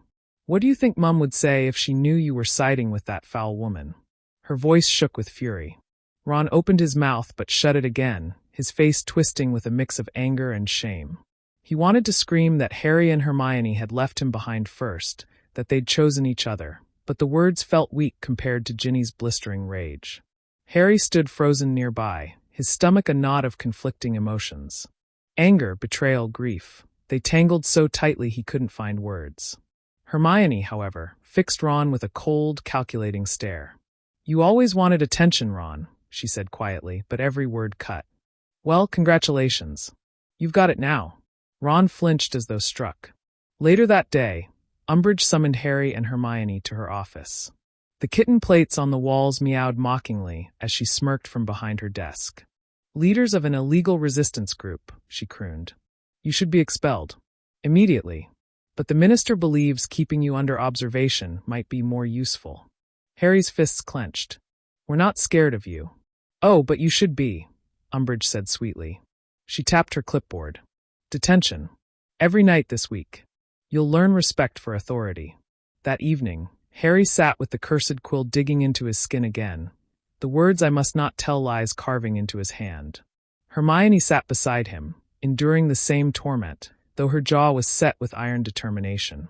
She leaned close, whispering through the pain. "We can't let this stop us, Harry. She thinks she's won, but she hasn't. We'll find another way. We'll rebuild." Harry met her eyes, the fire in them fanning his own. "We will," he said firmly. Meanwhile, in the Gryffindor common room, Ron sat alone by the fire. His housemates ignored him, whispers surrounding him like a curse. The warmth of the flames didn't reach him. He thought of the look in Harry's eyes, the ice in Hermione's voice, the hatred in Ginny's words. For the first time since turning them in, he wondered if he had made the worst mistake of his life. But instead of remorse, a bitter voice whispered inside him. They chose each other. Not you. And with that, his resentment only deepened. The week of detentions dragged like a chain. Each evening, Harry and Hermione sat in Umbridge's office, the cursed quill carving the words into their hands. By the fourth night, the scars burned with every movement, and Hermione's normally neat handwriting in class trembled slightly. Still, she never complained. She only whispered plans to Harry when Umbridge's back was turned, her determination unbroken. "We'll have to be cleverer," she muttered one evening, her eyes narrowing as she copied lines. "She knows about the room now. That means we need something she'll never expect." Harry leaned closer, wincing as the words cut deeper into his hand. "Like what?" Hermione bit her lip, thinking. "Something smaller, harder to trace. Study groups of 2s or 3s. Silent practice in the corridors. Hidden notes charmed to vanish once read. She thinks cutting off our space cuts off our spirit. She doesn't understand." Harry's gaze softened despite the pain. You're brilliant. Hermione flushed slightly but kept her head down, whispering, "We'll fight her. Together." Meanwhile, Ron's isolation thickened with every passing day. Gryffindors no longer saved him a seat at the table. His dormitory was filled with tense silence. Even Seamus and Dean spoke to him less. Ginny refused to look at him. Whenever she passed, she muttered sharp words under her breath. Traitor, coward, snake. Ron tried to justify it. He told himself Harry had left him behind, that Hermione never cared for him the way she cared for Harry. He repeated it like a mantra. They deserved it. They deserved it. But when he closed his eyes at night, he saw Hermione's disappointment, Harry's fury, and Ginny's disgust. The words stung worse than any curse. One evening, desperate for some sense of belonging, Ron sat with Draco Malfoy and the other members of the inquisitorial squad. Malfoy sneered as Ron took a seat. "So," Draco drawled, "our little blood traitor finally realized he was better off without St. Potter and his mudblood shadow." Ron stiffened at the slur but said nothing. Malfoy smirked, sensing his discomfort. "Don't worry, Weasley. Stick with us, and you might actually matter for once." The laughter of Crabbe and Goyle echoed, hollow and cruel. Ron forced himself to chuckle, but deep inside the bitterness curdled further. He hated Harry and Hermione, yes, but he hated sitting here too. Back in detention, Hermione nearly dropped her quill when Umbridge left the room for a moment. She seized the chance, whispering quickly, "Harry, we'll need to test who's still loyal. If someone betrayed us once, they could do it again." Harry's jaw clenched. "You mean Ron?" Hermione hesitated. "Him or someone else. But yes, he's the most likely." She glanced at Harry, her voice softer now. "We can't trust him anymore. Not after this." Harry didn't reply. His silence said enough. When the final detention of the week ended, Harry and Hermione left the office, their hands burning, their shoulders aching, but their resolve stronger. The rebellion wasn't dead. It was changing, evolving, growing quieter and sharper, like a blade being honed in the dark. And as Ron watched them from the shadows of the corridor, bitterness twisted inside him. He had thought delivering them to Umbridge would end their influence. But seeing them walking side by side, determined as ever, he realized something that chilled him. They didn't need him. They never had. Harry and Hermione spent the next few days moving like shadows. The DA as they knew it was gone, too dangerous, too exposed, but their fight wasn't over. Hermione's idea of breaking into small, invisible groups had already begun. She slipped enchanted scraps of parchment into the hands of trusted students between classes, the ink vanishing seconds after being read. "Practice silently," the notes instructed. "No large gatherings. Pair off with someone you trust completely. Use disused classrooms or even the corridors when no one is watching. Keep it secret. Keep it alive." By the end of the week, a quiet resistance hummed beneath Hogwarts. Neville and Luna practiced Stupefy in an abandoned music room. Ginny drilled a few second years on shield charms in the library's darkest corner. The DA still breathed, but now its heartbeat was scattered and hard to track. Harry felt lighter, knowing it hadn't all been lost. Walking down the corridor with Hermione one evening, he whispered, "She thinks she's crushed us. She hasn't got a clue." Hermione allowed herself the smallest smile. "That's the only advantage we have. She underestimates us. If we're clever, we can keep this going until the time comes to fight openly again." Meanwhile, Ron sat further isolated. Gryffindor Tower had turned cold to him. No one shared jokes, no one passed him homework, and even Seamus, who usually enjoyed stirring trouble, refused to sit near him. His meals were lonely, eaten under the weight of stares and whispers. Yet instead of softening him, the rejection hardened something inside. His resentment deepened every time he saw Harry and Hermione together. He would watch them from across the great hall, their heads bent close as they whispered, and fury boiled in his chest. That anger drove him closer to Malfoy. Though Ron loathed his arrogance, he needed an ally. One evening, Malfoy pulled him aside in the Slytherin-draped common study hall Umbridge had allowed for her favorites. "You want to matter, Weasley?" Malfoy sneered, though his tone was more calculated than mocking. "Then stop sulking and use what you know. Potter and Granger, they'll never stop plotting. You've been inside their circle. You know how they think. Help us predict their moves, and Umbridge will reward you more than you've dreamed." Ron bristled. He hated the way Malfoy looked at him, as though he were a tool. But the hunger for relevance gnawed at him. If he couldn't be Harry's friend, perhaps he could be the one to finally destroy him. That night, he lay awake in the dormitory, Malfoy's words repeating in his mind. The common room was empty, the fire dimmed to embers, and in the silence he muttered bitterly, "They'll regret turning their backs on me." But Hermione wasn't blind. She had noticed Ron drifting with the inquisitorial squad, his glances sharper, his silences heavier. She and Harry sat in the library the next day, her quill scratching furiously against parchment as she whispered, "He's dangerous now. He knows how we think, Harry. We can't let him near any of this." Harry nodded grimly. "Then we treat him like the enemy." Hermione paused, her expression conflicted. "He was our friend once." Harry's voice was cold. "Not anymore." And so the invisible war at Hogwarts deepened. One side scattered but defiant, the other tightening its grip through betrayal and power. The clash was coming, and everyone could feel it, though no one knew when it would finally explode. Ron began spending more evenings in Umbridge's office, slipping into her chamber of meowing kitten plates like a shadow. At first, he hesitated, answering her questions in halting fragments. But soon, the bitterness in him grew bolder, sharpening into weaponized words. He told her how Harry thought, how Hermione planned, the patterns of their movements. He didn't know every detail of their new strategy, but he knew enough to paint an outline. "They won't stop," Ron said one evening, his voice low but steady. "They're smarter than you think. If you're waiting for them to just give up, you'll be waiting forever. They'll just work smaller, quieter. That's how they are." Umbridge leaned forward, her toad-like smile stretching wider. "And how fortunate that I have you, Mr. Weasley. Someone who understands them. Someone who can anticipate them. Together, we'll root them out like vermin." Ron's throat felt dry. He wanted to believe he was doing the right thing, that this betrayal would prove something, but a sliver of doubt pricked him. He buried it under anger. Meanwhile, Harry and Hermione pushed harder than ever. The DA's smaller groups were thriving. In an empty charms classroom, Neville stunned books off desks with growing precision. In the library's hidden corners, Luna taught defensive counters with calm determination. Ginny, fierce as ever, drilled younger students on dueling stances, whispering, "They'll never catch us all." Harry and Hermione often rotated between these pockets of practice, lending guidance, encouragement, and most importantly, reminding the students they weren't alone. Each time Harry walked away from a group, he felt pride swell. Even under Umbridge's reign, Hogwarts' heart still beat with resistance. But Hermione wasn't blind to the danger. One night as she and Harry walked back to Gryffindor Tower under the invisibility cloak, she whispered, "Someone's giving her information. She knows too much. It has to be Ron." Harry's jaw tightened.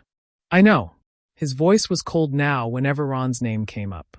"And I'm done hoping he'll come back around. He made his choice." Hermione hesitated, a flicker of sadness in her eyes. "It still feels strange, doesn't it? After everything we've been through with him." Harry didn't answer. His silence was heavy enough. Ron's bitterness only deepened when he saw Harry and Hermione slipping through corridors together. Malfoy noticed it, smirking one evening in the squad's private lounge. "Hurts, doesn't it?" Malfoy drawled, leaning lazily against a chair. "Seeing them together, whispering like you don't exist. Potter never needed you, Weasley. You were just the tag-along." Ron's fists clenched. Malfoy's words stung because they carried truth. But then Malfoy leaned closer, voice low and sly. "Stick with us, though, and you'll matter more than you ever did to him. Help us crush Potter's little rebellion, and the whole school will know you as the one who brought him down." Ron swallowed, torn between loathing Malfoy's smugness and craving the power he offered. That night, Umbridge called the squad to a secret meeting. She laid out her plan to catch Harry and Hermione's scattered DA members. "We don't need the entire group anymore," she crooned. "We need the leaders. Cut off the head and the body dies." Her eyes slid to Ron, sharp and knowing. "And you, Mr. Weasley, will help us do it." Ron nodded, his pulse pounding in his ears. He told himself this was his chance to prove he wasn't worthless. To prove Harry and Hermione had been wrong to cast him aside. What he didn't know was that Hermione, already suspecting him, was preparing her own trap. The air inside Hogwarts felt charged, as though the castle itself sensed something looming. Harry and Hermione moved more cautiously than ever, avoiding long conversations in public and never taking the same path twice. Hermione's sharp eyes caught every shadow, every flicker of movement in the corridors. She knew Umbridge was preparing something, and she suspected Ron was the one feeding her. "We can't wait for her to make the first move," Hermione whispered one evening in the library, her voice low enough that only Harry could hear. "If Ron's giving her information, then we should give him the wrong information. Let him walk straight into a trap of our own." Harry's brows rose. "You mean bait him?" Hermione's expression hardened. "Exactly. If we let her think she's outsmarted us, we can control what she sees, and expose Ron in the process." Harry hesitated for only a moment before nodding. "Let's do it." The next day, Ron got what he thought was another lucky chance. As he lingered in the common room, pretending to study, he overheard Hermione whispering to Harry about a DA meeting scheduled for Friday evening in an unused dungeon classroom. The way she spoke, just loud enough for him to hear, felt like fate. Ron's heart thudded. This was his chance to hand Umbridge a perfect victory. That night, he hurried to her office, spilling the information eagerly. Umbridge's eyes gleamed with cruel delight. "Excellent, Mr. Weasley. We'll be ready. We'll surround them before they can even lift their wands." Friday came. The castle was eerily quiet as Harry and Hermione slipped through the corridors. They wore no invisibility cloak this time, just cloaks pulled tight and expressions unreadable. They walked straight into the dungeon classroom, their footsteps echoing in the gloom. Moments later, the door burst open. Umbridge stormed in, flanked by Malfoy, Crabbe, Goyle, and several other Inquisitorial squad members. Ron trailed in behind them, his face tight with anticipation. "Well, well," Umbridge crooned, her voice sharp with triumph. "The great Harry Potter and his accomplice. Thought you were clever, didn't you?" But instead of panic, Hermione's lips curved into a calm smile. "Actually, Professor, I was counting on you finding us." Confusion flickered across Ron's face. Malfoy frowned. "What?" The torches along the walls flared suddenly, illuminating not 2 students, but nearly a dozen. Neville, Ginny, Luna, and more DA members stepped out from the shadows, wands raised and steady. They had been waiting in silence, hidden by Hermione's concealment charms. Umbridge froze, her smugness faltering. Hermione's voice rang out, clear and confident. "You're not the only one who can lay traps." She lifted her wand, eyes locked on Ron. "We knew someone was leaking information. All we had to do was feed the right person a false meeting time. And here you are." Every eye turned on Ron. His face went pale, then blotchy red. Harry's voice cut through the tense silence. "It was you all along." He stepped closer, his eyes burning with betrayal. "You sold us out. You betrayed everyone who ever trusted you." Ron's mouth opened, but no words came out. His excuses withered under the weight of their stares. Before Umbridge could recover, Ginny shouted, "Expelliarmus!" Her spell flew across the room, knocking the wand from Malfoy's hand. Chaos erupted. DA members fired stunners and disarming charms in rapid succession. Crabbe and Goyle toppled under a combined blast from Neville and Luna. Harry and Hermione fought side by side, spells flashing in tandem. Umbridge shrieked orders, but her voice drowned under the barrage of magic. The squad was overwhelmed, outmatched by the DA's preparation and fury. Within minutes, the Inquisitorial squad lay sprawled on the floor, wands scattered, and Umbridge herself was bound by ropes conjured from Ginny's wand. Silence fell. All eyes turned back to Ron. He stood trembling, unarmed, staring at the friends he had once called family. For the first time, he seemed to understand the gravity of what he had done. Hermione's voice was like ice. "You chose your side, Ron, and now everyone knows it." The DA members turned their backs on him, one by one, leaving him alone in the wreckage of his choices. The fallout from the ambush spread through Hogwarts like wildfire. By the next morning, every corridor buzzed with whispers. Students huddled in corners, passing the story along with wide eyes. How Harry and Hermione had turned Umbridge's own trap against her. How the Inquisitorial squad had been humiliated, and how Ron Weasley had been revealed as the traitor. For once, the castle seemed to tilt in Harry and Hermione's favor.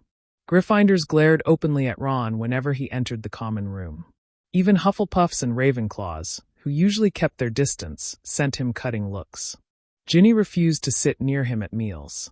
Neville wouldn't meet his eyes. The isolation was suffocating. Ron tried to tell himself he didn't care. He had chosen the right side. The side with power. The side that could make him something more than Harry Potter's forgotten friend. Yet in the quiet moments, when he lay awake in his bed and heard the other boys whisper about him, the hollow ache in his chest gnawed at him.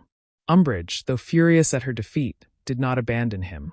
She summoned Ron to her office, her sweet poison of a voice dripping into his ears.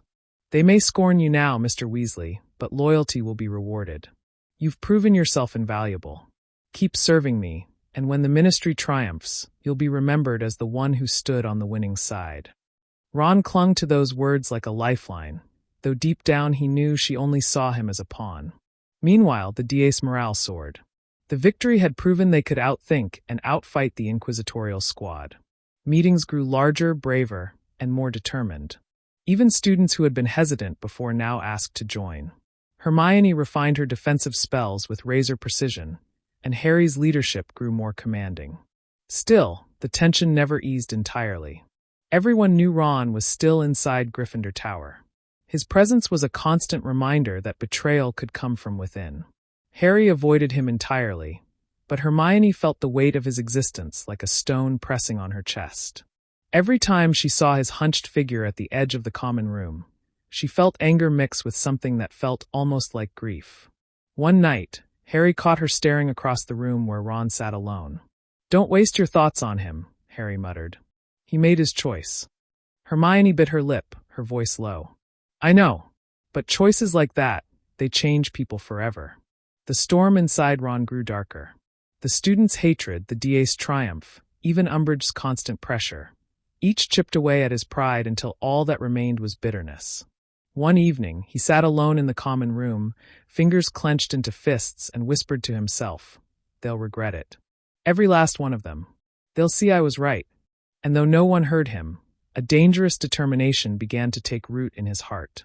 The weeks that followed were colder than the frost covering the castle walls. Umbridge's fury had turned into something more dangerous than punishment. She became patient. Instead of storming into classrooms and hurling accusations, she began watching silently, her beady eyes studying every group that dared to whisper too long. Harry and Hermione knew she was waiting for another chance to strike. For the DA, it meant moving more cautiously. Hermione devised a new system.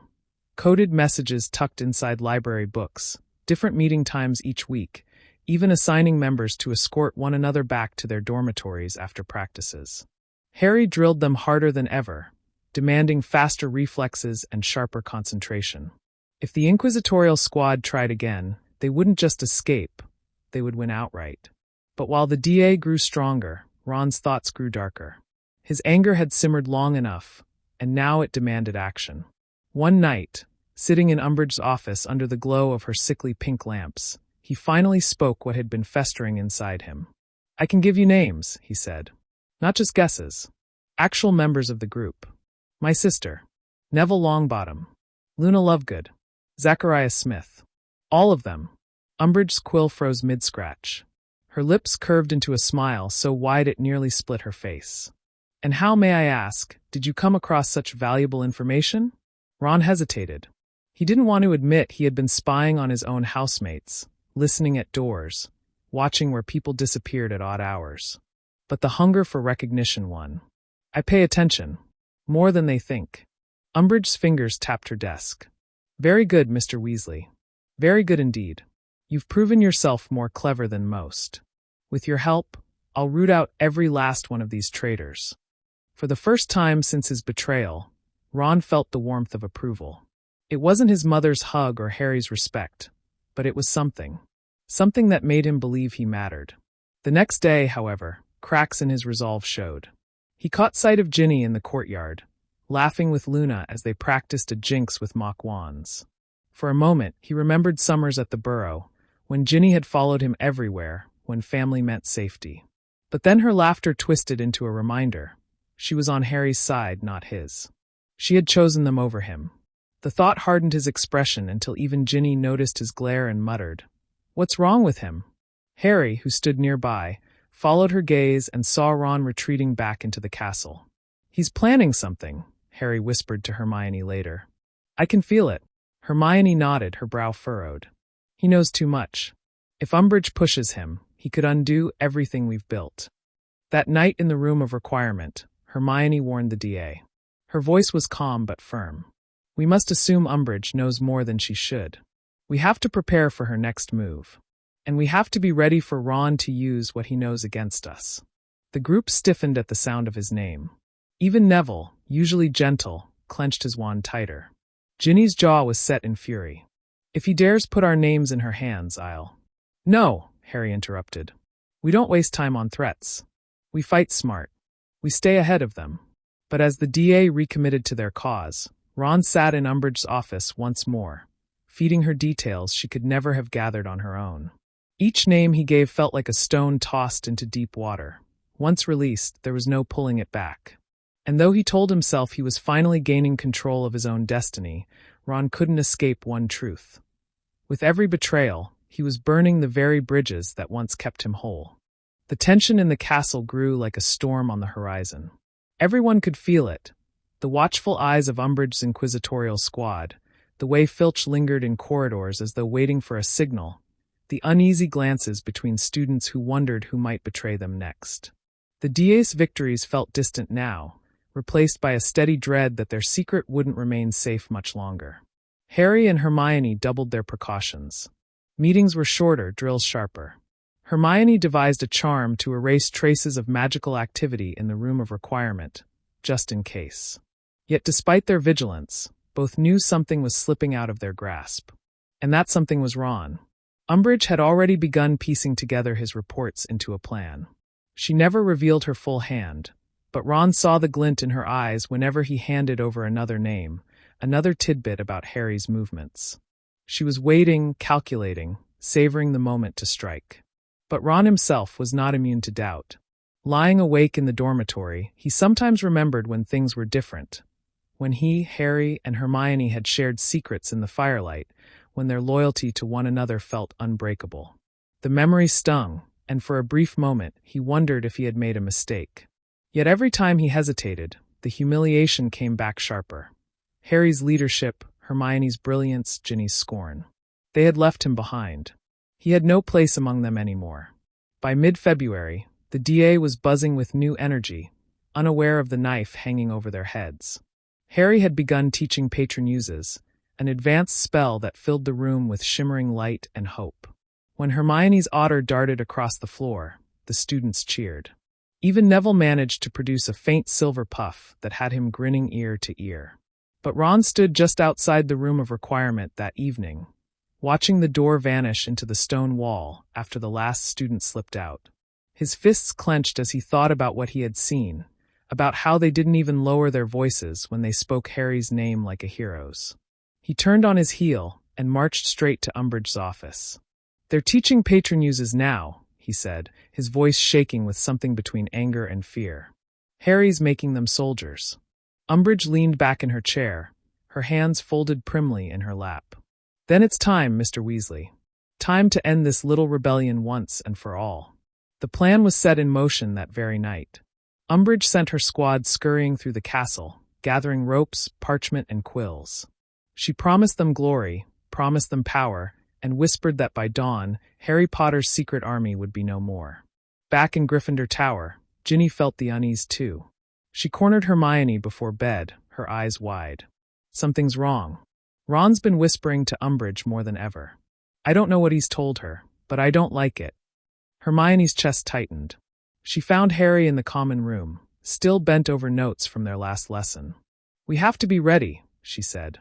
"Whatever Ron's done, whatever he's given her, she's going to act soon. I can feel it." Harry's hand tightened around his quill until it snapped in two. "Then let her come," he said quietly. "If she thinks she can take us down, she's in for a fight." Neither of them slept that night. And as the castle settled into uneasy silence, Dolores Umbridge prepared to spring the trap, guided by the betrayal of one who had once been their closest friend. The morning of the raid dawned gray, the sky heavy with clouds that promised snow. Students trudged to breakfast, yawning and rubbing sleep from their eyes, unaware of the storm waiting to break. Only a few felt it, the the tension threading through the corridors, the watchfulness of the inquisitorial squad stationed at every corner, their badges gleaming like threats. Ron felt it most of all. His stomach churned as he sat at the Gryffindor table, untouched porridge cooling in front of him. He had done what Umbridge asked. He had told her everything. Yet instead of the triumph he imagined, there was only a sick weight in his chest. He watched Ginny laugh with Neville across the hall and wondered if she would ever look at him again after what was about to happen. Umbridge's voice cut through the great hall as she clapped her hands together. "A word, Mr. Weasley. With me." Every eye turned toward Ron as he rose stiffly and followed her out. Whispers erupted at once, but no one dared say anything aloud. That night, the DA gathered in the room of requirement for what they thought would be another lesson. The atmosphere was buzzing with excitement. Harry had promised to teach more advanced shield charms, ones that could repel not just jinxes but even stronger curses. Hermione was already conjuring cushions for practice while Luna hung fairy lights in the corners. But Harry's unease lingered. "Something's off," he muttered under his breath to Hermione. "I don't like how quiet it's been. Ron hasn't made a move in days." Hermione frowned. "That's exactly why I'm worried. He hasn't stopped caring. He's waiting. Or planning." Her words proved true only minutes later. The room's walls shuddered violently, the door slamming wide as a dozen figures burst inside. Umbridge herself led the charge, her simpering smile twisted with triumph. Behind her came Malfoy, Crabbe, Goyle, and several Slytherins, their wands raised high. "Caught red-handed," Umbridge squealed. "Dumbledore's army, indeed. Oh, how the minister will love to hear of this treachery." The DA froze for only a moment. Then Harry's voice cut through the panic. "Shields up. Protect each other." Chaos erupted. Spells ricocheted off the walls, students ducked for cover, and cushions were overturned as makeshift barricades. Neville blocked a hex aimed at Ginny, his shield flaring bright.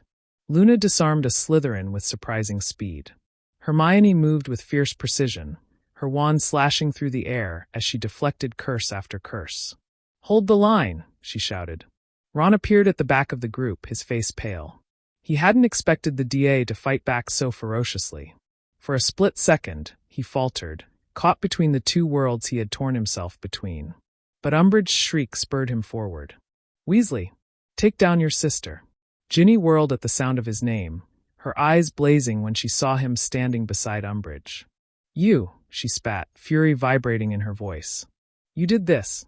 Ron's wand shook in his hand. He tried to raise it, but the weight of her glare rooted him to the spot. Meanwhile, Harry faced off against Malfoy, their spells colliding in sparks of gold and red. "You'll regret siding with her," Harry snarled as Malfoy smirked behind his wand. "Potter," Umbridge screeched over the noise, "you will be expelled for this. Mark my words, the Ministry will make an example of you." But Harry didn't waver. "You'll never silence us," he shot back. "We'll never stop fighting you." For every spell the inquisitorial squad cast, the DA matched it with courage and determination. Even under siege, they fought as one, refusing to break. And as the battle raged within the room of requirement, Ron realized he was no longer just a bystander or a bitter friend. He was part of something far larger, something that could not be undone. His choice had become permanent, and no amount of regret could save him from what would follow. The room of requirement was chaos. Spells streaked through the air in every color, voices shouting over one another as the DA and the inquisitorial squad clashed. The walls themselves seemed to pulse with the energy of so much magic, the enchanted space straining against the violence that had invaded it. Harry ducked beneath a curse from Malfoy and fired back a stunning spell that sent his rival sprawling into a pile of cushions. Hermione had taken command of the younger members, directing them to form a shield wall that forced Crabbe and Goyle to stumble backward, their brute strength no match for coordinated defense. Umbridge shrieked orders like a conductor of chaos, her wand flashing as she tried to gain control of the room. "Seize them. Expel them all. Potter first." But the DA had trained for this. Harry's instincts took over as he led his friends in coordinated counterattacks. Luna disarmed 2 Slytherins in quick succession. Neville held his ground against an onslaught, his shield charm shining brighter than ever before.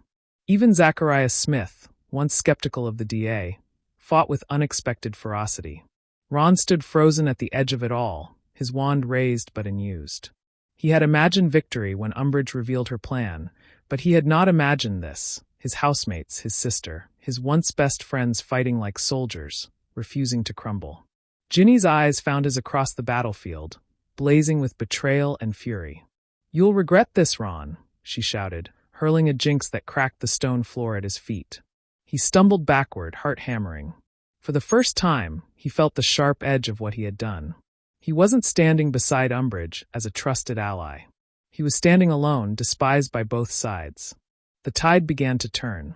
The DA's training, their unity, was more powerful than Umbridge's chaos. The inquisitorial squad faltered under the pressure, their confidence cracking as their classmates pressed harder. "Push them back," Harry roared. Together, a surge of spells lit the room as shields and stunners collided. One by one, the squad members fell or retreated, until only Umbridge remained, her frilly pink robes scorched and her hair disheveled. She screeched in rage, raising her wand high for a powerful hex. But Hermione was faster. With a precise flick, she disarmed her, sending the wand spinning into Harry's hand. The silence that followed was broken only by the heavy breathing of exhausted students. Umbridge stumbled backward, her face contorted with fury. This is rebellion. You will all be punished. The minister himself will hear of this." But Harry stepped forward, his wand steady. "No, Professor. This is resistance, and you'll never win." The room of requirement, sensing the battle's end, seemed to calm. The lights dimmed, the walls smoothing back into their usual stone. The DA members gathered together, battered but unbroken. Umbridge, defeated but not destroyed, retreated with what remained of her squad. Her parting words echoed through the room. "Enjoy your victory while it lasts, Potter. The Ministry will crush you." As the door slammed shut behind her, the DA turned to Harry and Hermione, their eyes burning with renewed determination. They hadn't just survived. They had proven they could stand against the very forces trying to silence them. But Ron lingered near the back, his face pale, his wand dangling uselessly at his side. The others had fought with courage. He had chosen betrayal. And now, for the first time, he truly saw what that meant. The lines were drawn, and he was on the wrong side. The hours after the raid felt unreal. The DA lingered in the room of requirement, bruised and panting, adrenaline still rushing through their veins. Some students laughed nervously, others just sat in silence, trying to process what they had survived. Harry stood at the front, his wand still in hand, his face set in grim determination. "That was close," he admitted. "Closer than I'd like. But we proved tonight that we can hold our ground. We're not just training anymore, we're fighting." A murmur of agreement rippled through the group. Neville straightened his shoulders, his chest puffed with pride. Ginny's eyes still burned with fury, though her anger wasn't aimed at Umbridge anymore. She kept glancing toward the back of the room, where Ron lingered in the shadows, silent and pale. Hermione, who had been quietly checking on injured members, followed her gaze. "We can't leave him here," she said quietly to Harry. Harry's expression hardened. "He doesn't belong here, Hermione. Not after what he did. He's still," she hesitated, "he's still one of us. Or he was. Throwing him out now will make him even more dangerous." Before they could decide, Ginny strode across the room and planted herself in front of Ron. "You sold us out," she hissed, her voice low but deadly. "You gave her everything. You tried to destroy the only people actually fighting back." Ron flinched at her words, but he didn't speak. He couldn't. The weight of her fury pressed down on him like a curse. The DA watched in tense silence. Some whispered for him to leave. Others waited to see what Harry would say. Finally, Harry stepped forward. "You wanted to see what side we were on, Ron. You saw it tonight. You betrayed us, and still, you couldn't even bring yourself to fight. You're not with us, and you're not with her. You're nothing." Ron's breath caught in his throat. He wanted to shout back, to defend himself, to remind Harry of the years they had been friends. But the words died on his tongue. He had chosen this path, and there was no undoing it. Hermione's voice softened the silence. "Go back to the common room, Ron. You're not welcome here anymore. But if you ever decide to stop serving her, if you ever decide to fight with us again, maybe we'll listen." Ron turned, his face tight with anger and shame, and left without another word. The door closed behind him, and the room of requirement fell into uneasy quiet. Harry exhaled, the tension in his shoulders easing only slightly. "We can't let this break us," he told the group. "If anything, this should prove that we need to be stronger, smarter, more united than ever." The DA members nodded, some still shaken but all of them resolute. They had tasted both betrayal and victory, and neither had destroyed them. Later that night, Ron sat alone in the Gryffindor common room. The fire had burned low, shadows flickering across his face. For the first time, he realized the truth that had been gnawing at him all along. No matter what Umbridge promised, no matter how much he tried to convince himself he was on the winning side, he was utterly, completely alone. And in the silence of that isolation, bitterness twisted deeper into his heart. Ron's isolation became impossible to ignore. In the days after the raid, he walked through the castle as though under an invisibility cloak. Not because no one saw him, but because everyone chose to look through him. Gryffindors no longer saved him a seat at the table. Hufflepuffs muttered curses when he passed. Even Ravenclaws, usually indifferent, whispered in study corners about the boy who betrayed his own. The worst was in the common room. Ginny refused to acknowledge him at all, her back turned whenever he entered. Seamus and Dean would stop their conversations mid-sentence until he left. Neville, once timid Neville, met his eyes only to shake his head in disappointment. Ron tried to convince himself that none of it mattered. He told himself Umbridge would reward him, that when the Ministry crushed the DA, he would be proven right. But every night, when he lay awake listening to the rhythmic breathing of the other boys in his dormitory, the silence felt suffocating. The glory he had imagined was nowhere to be found. Umbridge noticed his bitterness and fed it.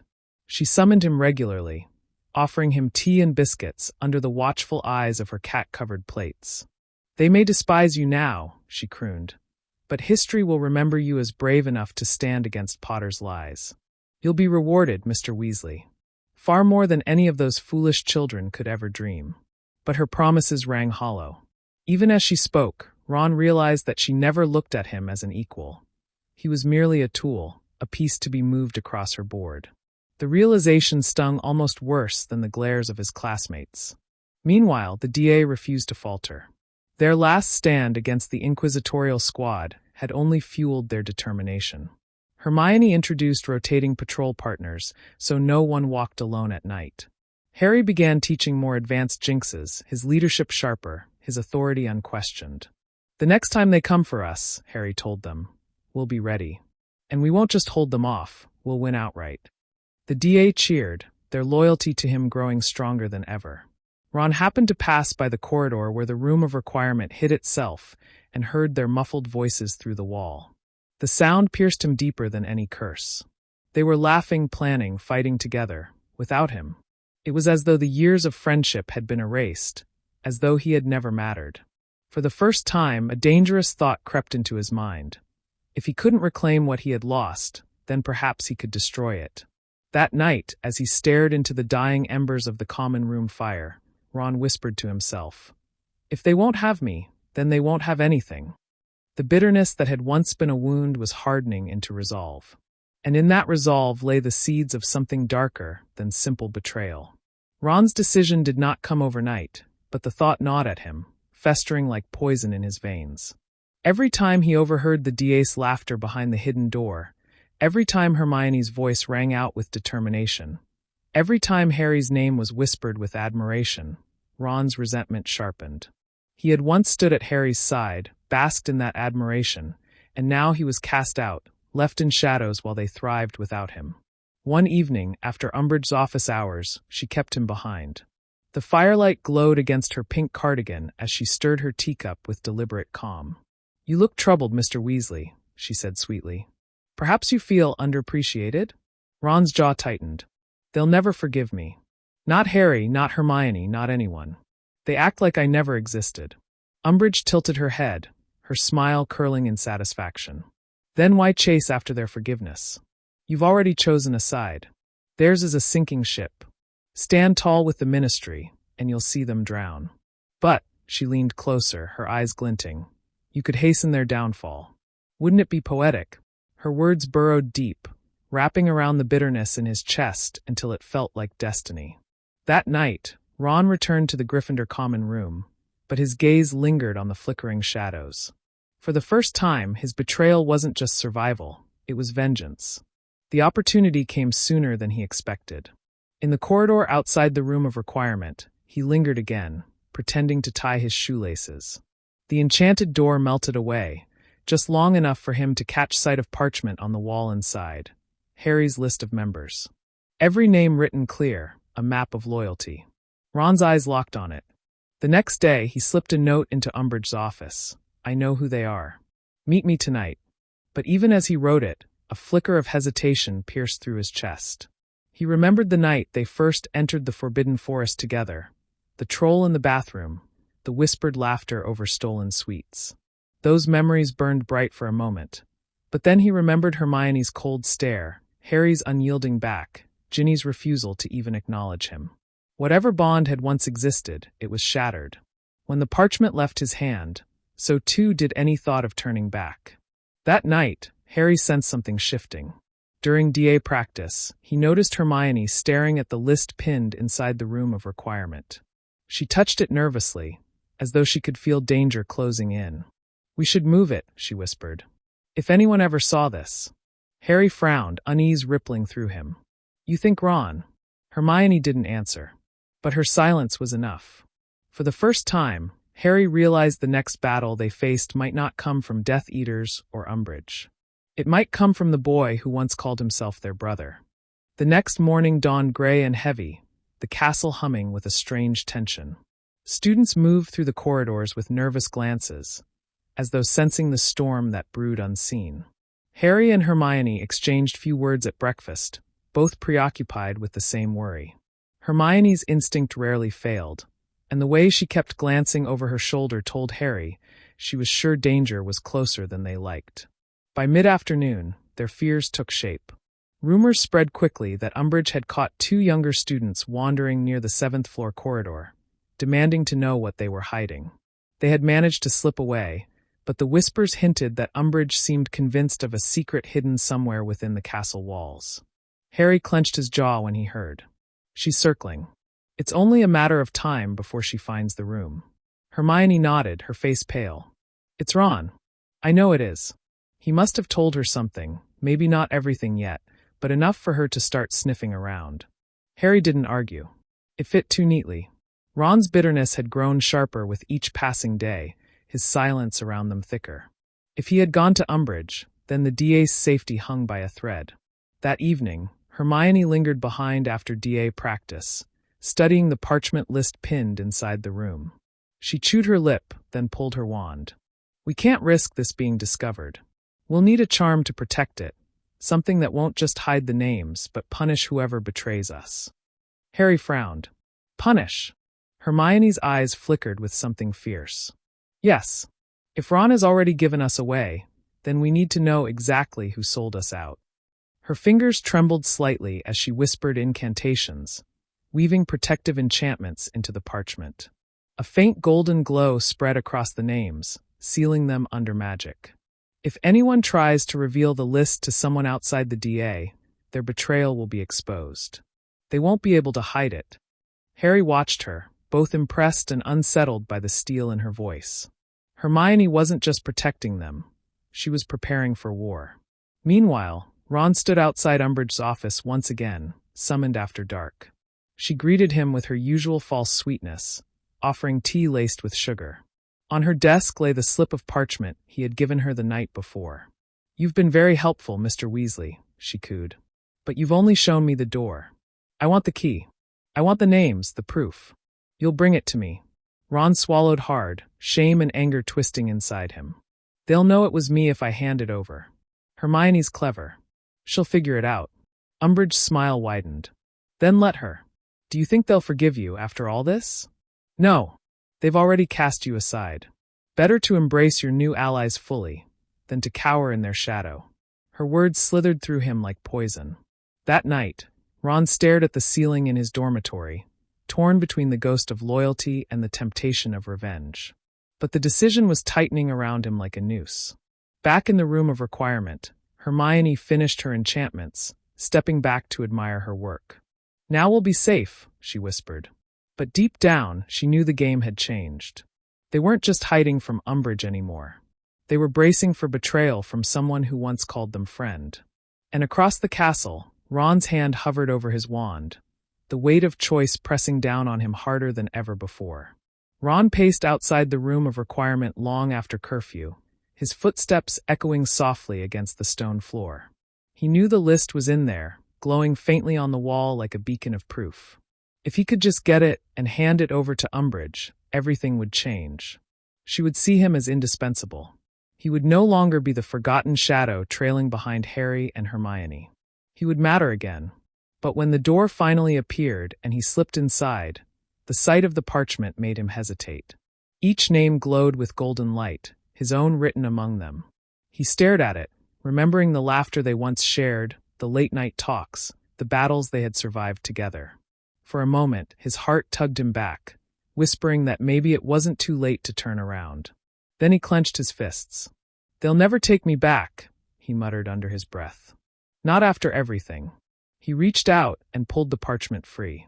The instant his fingers touched it, a sharp sting shot up his arm, as if the parchment had bitten him.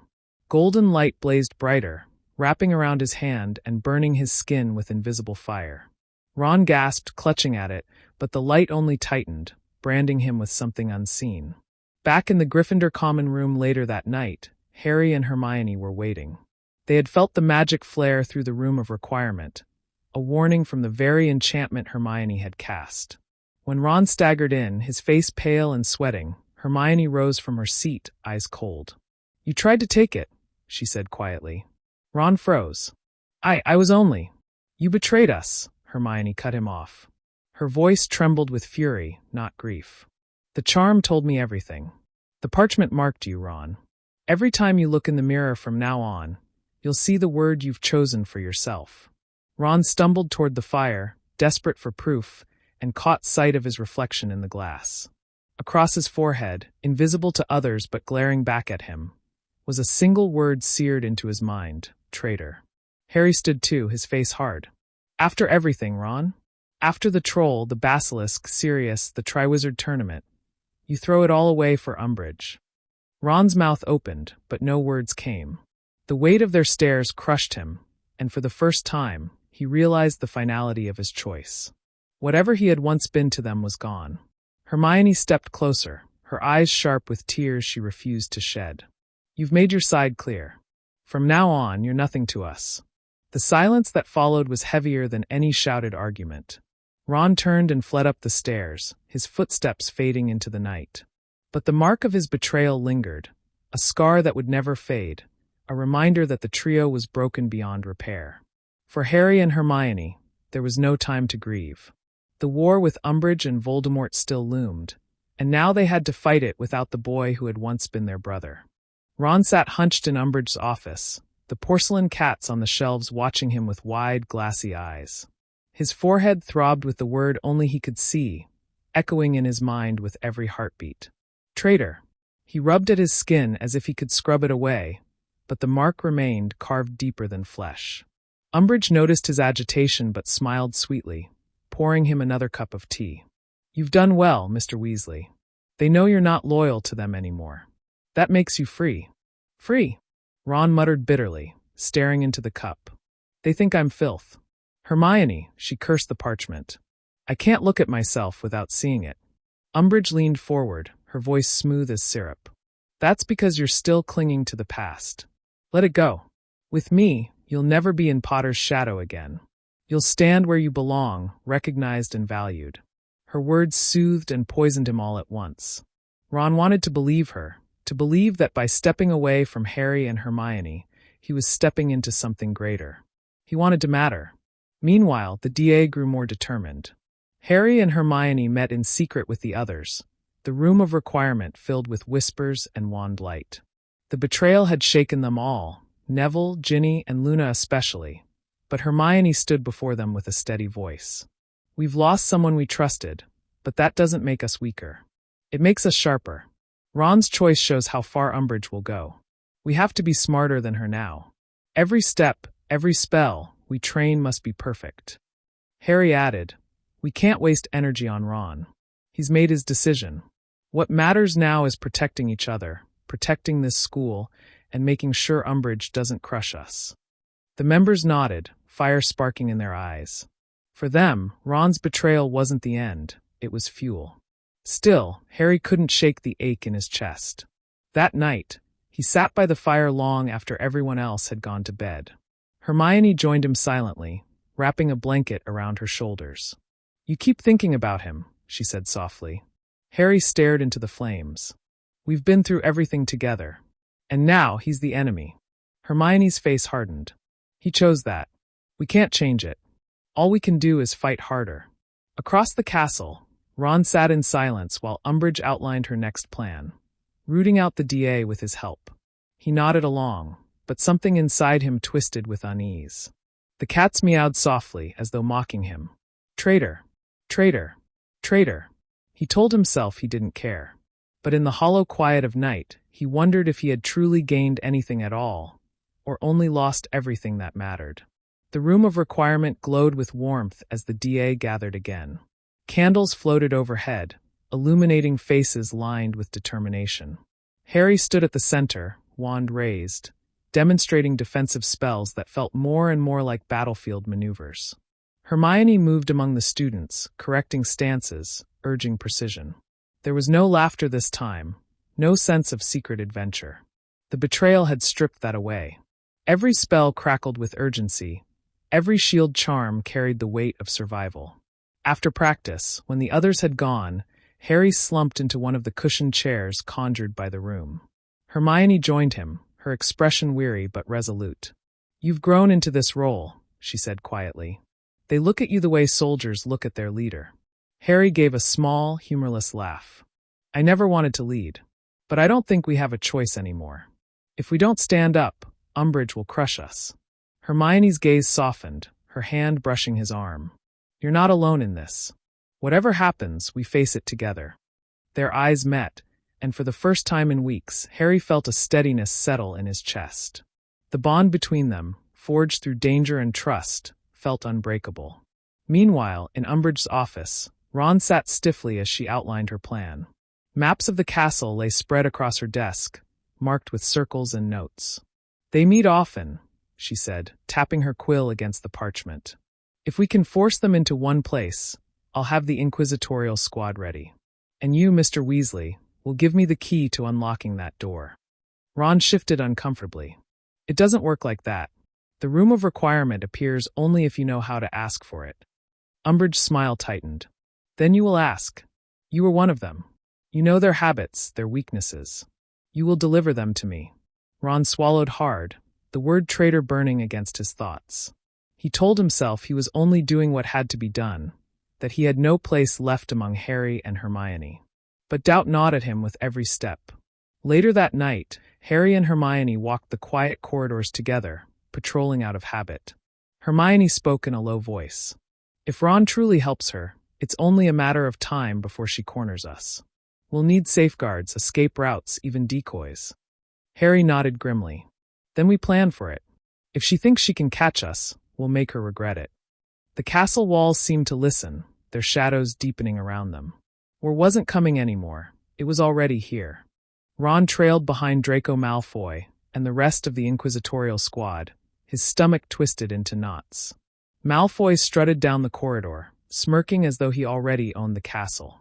Crabbe and Goyle lumbered behind, while Pansy Parkinson whispered gleeful schemes about catching Potter in chains. Umbridge's plan was simple. Ron would lead the squad close enough to where the DA met, then convince the room of requirement to appear. Once the door opened, they would storm inside, capture everyone, and expose the rebellion in one sweeping blow. But Ron's feet dragged. The golden word traitor blazed in his mind every time he thought of Harry and Hermione. He tried to drown it out with anger, telling himself they had cast him aside, that they deserved what was coming. Yet, beneath it all, guilt gnawed like a rat in the walls of his chest. When they reached the 7th-floor corridor, Malfoy shoved Ron forward. "Well, Weasley, do your trick." Ron hesitated. The blank wall stared back at him, waiting. He closed his eyes and thought hard. "I need a place where Dumbledore's army meets. A place to catch them all." The stones shifted, the outline of a door carving itself into the wall. The squad cheered softly, wands at the ready. But as Ron's hand touched the handle, the word traitor pulsed hotter, like a warning. For the first time, he wondered if Hermione had meant more than punishment with her curse. Perhaps it was also protection, a safeguard against betrayal. Inside the room, Harry felt the floor tremble faintly under his feet. He and Hermione exchanged a sharp glance. The enchantments she'd set on the door were reacting. Someone was trying to enter. "It's him," Hermione whispered. "Ron's with them." Harry's grip tightened on his wand. Around them, DA members froze, eyes wide with panic. But Harry raised his voice steady and calm. "We prepared for this. Remember the drills. Go now." The room responded to their need, reshaping itself into a labyrinth of hidden passages. Students scattered down concealed corridors, vanishing one by one. Within moments, only Harry and Hermione remained. Back outside, Ron pushed the door open, and Malfoy surged in with the squad.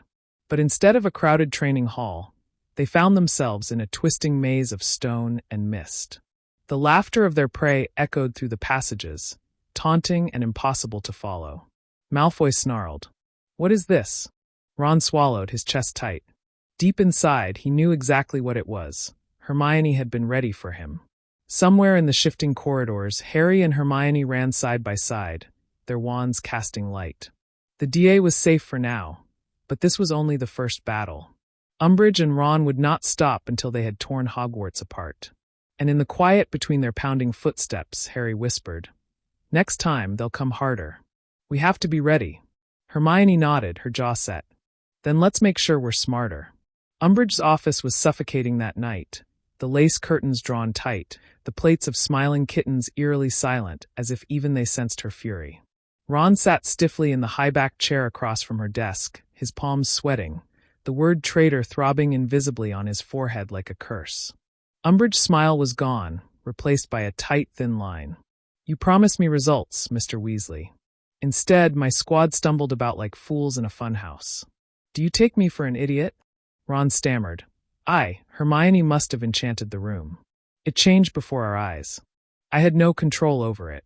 Her voice grew syrupy, dangerously sweet. "I asked you for names. I asked you for locations. And yet, you bring me nothing but excuses." She leaned closer, her face flushed pink with anger. "Perhaps you are more useless than I thought." Ron's stomach dropped. In that moment, he realized that betraying Harry and Hermione hadn't made him valued at all. To Umbridge, he was a tool, and a failing one. Malfoy smirked from the corner, arms folded. "Told you, Professor. Weasley's soft. He'll never give us Potter." Ron's fists clenched. He wanted to lash out, to prove them wrong, but the truth hung heavy in his chest. He had failed, and they all knew it. Umbridge finally straightened, her eyes narrowing. "Very well. If subtlety fails, then we will use force. The DA cannot keep slipping through our fingers. Next time, Weasley, you will not falter. You will lure them to us, or you will share their punishment." The weight of her words crushed him. He nodded, though his throat felt like sandpaper. Meanwhile, in the room of requirement, Harry and Hermione gathered the DA. The air still buzzed with the adrenaline of their narrow escape, but relief mingled with fear. Neville spoke first, his voice shaking. "If they almost found us tonight, how much longer can we keep this going?" Hermione stepped forward, her eyes fierce. "As long as it takes. We knew the risk when we started this. That's why we prepare. That's why we learn. Tonight, you all proved you can think on your feet. That's what will save us." Harry added, "We can't just defend anymore. We need to be ready to strike back, to turn their traps into our victories. Umbridge thinks she's hunting us. Let's make her the one who's afraid." A murmur of agreement rippled through the group. Ginny's voice rang clear. "If Ron wants to side with her, let him. He's not one of us anymore. But we won't let him or anyone else tear this down." Hermione gave a small, approving nod. "Exactly. From this point forward, we stay 3 steps ahead. We'll use the room, misdirection, even false leads. If they want to chase us, we'll make sure they're always chasing shadows." Harry and Hermione exchanged a look, unspoken but certain. The DA wasn't just surviving anymore. They were preparing to fight back. And in the shadows of the castle, Ron sat alone, torn apart by the choices he had made. For the first time, He wondered if he had not only betrayed his friends, but also himself. The rain lashed against the castle windows as Ron sat across from Umbridge once more. This time, she wasted no pleasantries, no teacups or sugar cubes. Her eyes were sharp and glinting like knives in the lamplight. "You failed me once, Mr. Weasley," she said coldly. "I do not tolerate failure twice. If you wish to remain in my good graces, you will prove your worth." Ron swallowed hard, the word traitor burning in his mind. "How?" "You will lure Potter and Granger into a trap," she said simply, her voice almost gleeful. "Just the two of them. No scattered children, no confusion. Bring me their heads, and I will forgive your shortcomings." Malfoy, lounging in the corner, sneered. "If he doesn't botch it again." Ron's fists tightened, shame and anger mixing in his veins. He hated Malfoy's smirk almost as much as Hermione's cold stare when she had branded him. But he said nothing. Instead, he nodded stiffly. "I'll get them." The plan brewed in his mind all night. He knew Harry and Hermione's habits, where they patrolled, where they met in secret when the DA wasn't around. If he sent a message warning of danger, they would come. They always did. Meanwhile, in the room of requirement, Hermione laid out parchments marked with escape routes and coded signals. Harry leaned over her shoulder, frowning at the detail. "You've thought of everything," he muttered. Hermione didn't look up. "We have to. They'll tighten the noose after what happened. We can't afford another close call." Harry watched her, admiration and worry tangled together. The war inside Hogwarts was changing her, sharpening her into something relentless. And yet, when her hand brushed his, he felt the same warmth he always had, the Hermione who never let him stand alone. That night, an owl swooped into the Gryffindor common room, dropping a folded piece of parchment into Harry's lap. The handwriting was unmistakable. "Ron's. Meet me by the astronomy tower at midnight. It's important. I can't explain here, but it's about Umbridge. Trust me." Harry's heart clenched. He showed it to Hermione, who read it with narrowed eyes. "It's a trap," she said immediately. "Maybe," Harry admitted. "But what if it isn't? What if he's finally realized what he's done?" Hermione shook her head. "Harry, he's gone too far. You saw what the parchment did. He can't undo that." Harry's gaze hardened. "Then we'll go. But we'll be ready." As midnight approached, they crept through the castle together, cloaks pulled tight. The storm outside rattled the windows, thunder rolling like war drums. The astronomy tower loomed above, a silhouette against the flashing sky. And somewhere in the shadows, Ron waited, wand clenched, the choice of betrayal or redemption burning in his chest like fire. The wind howled around the astronomy tower, whipping rain into sheets that soaked Ron to the bone. He huddled in the shadow of a gargoyle, wand clutched tight, heart hammering. The parchment's words echoed in his mind, but so did the golden curse Hermione had left on him. Traitor. Every step toward the trap felt heavier than the last. Above him, lightning cut through the sky, illuminating Harry and Hermione's figures as they approached. Ron's stomach knotted. He had rehearsed this moment over and over, imagining the look of surprise, the ease with which he would bring them into Umbridge's hands. But as he watched them step into the light, Hermione's hair plastered to her face by rain, Harry's eyes scanning for danger, something inside him faltered. This wasn't just another mission. These were his friends, the people who had laughed with him, fought beside him, trusted him. And here he was, ready to betray them again. A flicker of doubt spread through his chest, strong and undeniable. He felt the pulse of magic from the enchanted parchment on his wrist, reminding him of his mark. Traitor. It seared against his skin. Ron's wand shook in his hand. He wanted to lower it, to run, to call out and warn them. But Malfoy's voice rang in his memory, sneering and confident. "Do it, Weasley. Prove yourself, or you'll be nothing." The choice hung over him like the storm. His loyalty, fractured by anger and shame, struggled against the memory of every moment he had once cherished with them. He could see the future if he followed through. Triumph for Umbridge, a fleeting sense of power, but permanent loss of everything that had ever mattered.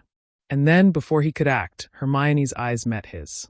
Through the rain, through the dark, she stared at him, not with accusation, not with anger, but with the sharp, unwavering certainty that he had chosen this path before. The weight of that look made him stagger backward. The wand slipped from his fingers, clattering against the stone. Harry and Hermione froze, sensing the hesitation, sensing the impossibility of what could have happened. Ron's knees shook. I can't, he whispered, voice almost drowned by the storm.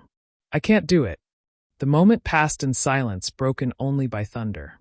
For the first time in weeks, the golden word burned faintly, then faded, as if acknowledging his hesitation, his choice not to betray once more. Harry's face softened, but he didn't move too close. Ron, he said carefully, you've got to explain yourself. Hermione's voice was steadier than he expected. You've made a choice. We'll deal with what that means later. Right now, we need to get out of this storm. Ron nodded, the tension in his shoulders easing slightly. He followed them down the spiral staircase of the astronomy tower, soaked to the bone, but for the first time in weeks, not alone. Yet even as they disappeared into the corridors, Ron knew one thing clearly. The war was far from over. His place in it, between loyalty, guilt, and redemption, was just beginning to take shape. The morning after the storm, the castle felt unusually quiet. The echoes of Ron's hesitation at the astronomy tower still lingered in his mind, a persistent reminder that he had narrowly avoided disaster. But the consequences of his actions were far from over. Harry and Hermione convened a small DA meeting in the Room of Requirement, mapping out patrols and protective charms. Even as they planned, Harry kept glancing at the doorway, half expecting Ron to appear with some excuse, or worse, a second attempt at betrayal. When Ron finally arrived, dripping from the rain and still jittery, Hermione's eyes narrowed. You're late, she said sharply. I couldn't sleep, he admitted, avoiding her gaze. And I needed to think. Harry crossed his arms, his expression unreadable. Think about what, Ron? About helping Umbridge trap us again. Ron shook his head quickly. No, I realized something last night. I can't do it. I can't be that person. I was angry and bitter, but I don't want to lose everything that actually matters. Hermione's hand tightened around her wand, and for a moment, Ron feared her reaction. But instead of anger, there was a measured pause, a weighing of his words. You nearly destroyed all of us, she said quietly. Do you understand that? Nearly. I know, he admitted, voice low. And I'm sorry. I don't expect forgiveness. I want to try to make it right. Harry stepped forward, his jaw tight. It's not that simple, Ron. You've broken trust. We can't just pretend none of this happened. But, he hesitated, searching for the right words. You didn't go through with it. That counts for something. Maybe more than you realize. Ron exhaled, tension easing slightly. Hermione looked at him for a long moment, eyes still sharp but slightly softer. You'll have to prove it, she said. No shortcuts. Every move you make from here on will show us where you stand. For the rest of the day, Ron shadowed Harry and Hermione, helping fortify the DA's defenses, learning the new escape routes and participating in the practice duels. Every glance he received, every cautious nod from the other members, reminded him how far he had fallen, and how difficult it would be to climb back. But he persisted. With each careful step, he began to rebuild a fragile connection with his friends, though he knew the shadow of betrayal would linger over him for a long time.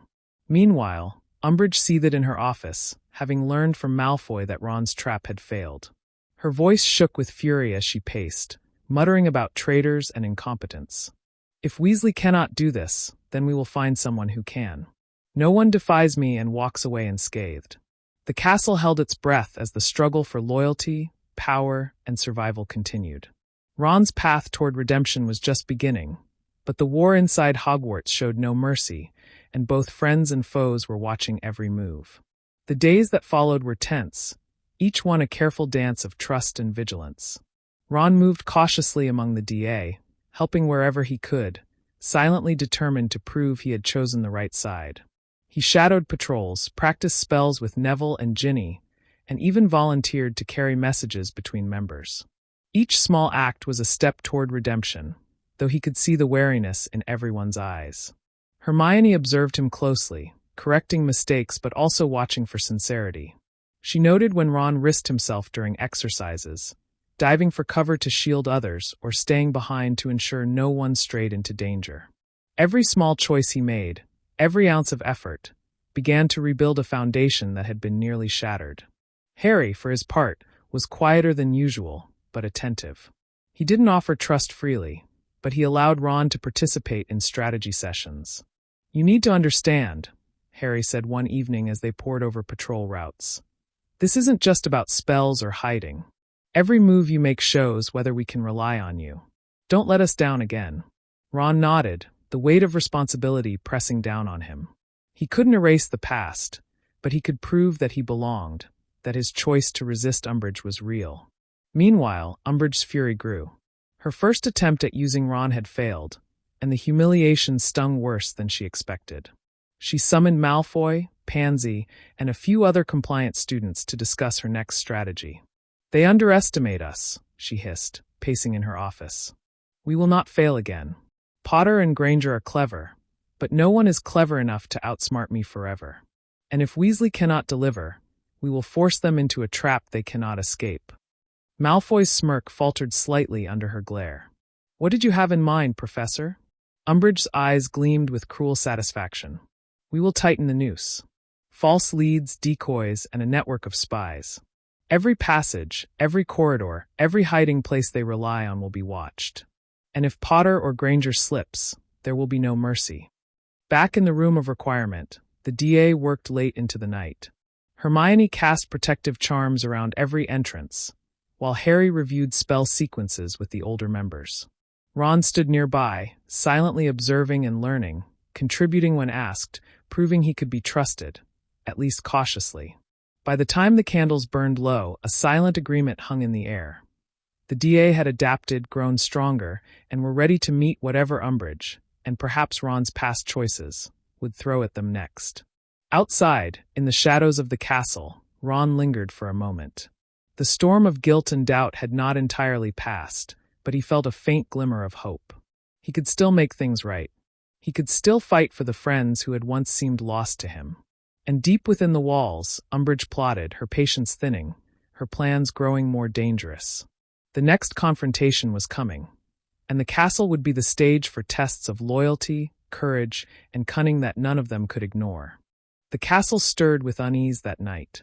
Candles flickered in the corridors, and shadows stretched unnaturally, as if Hogwarts itself sensed the tension. Umbridge's new plan was in motion. False trails, hidden observers, and clever traps meant to ensnare anyone who dared defy her.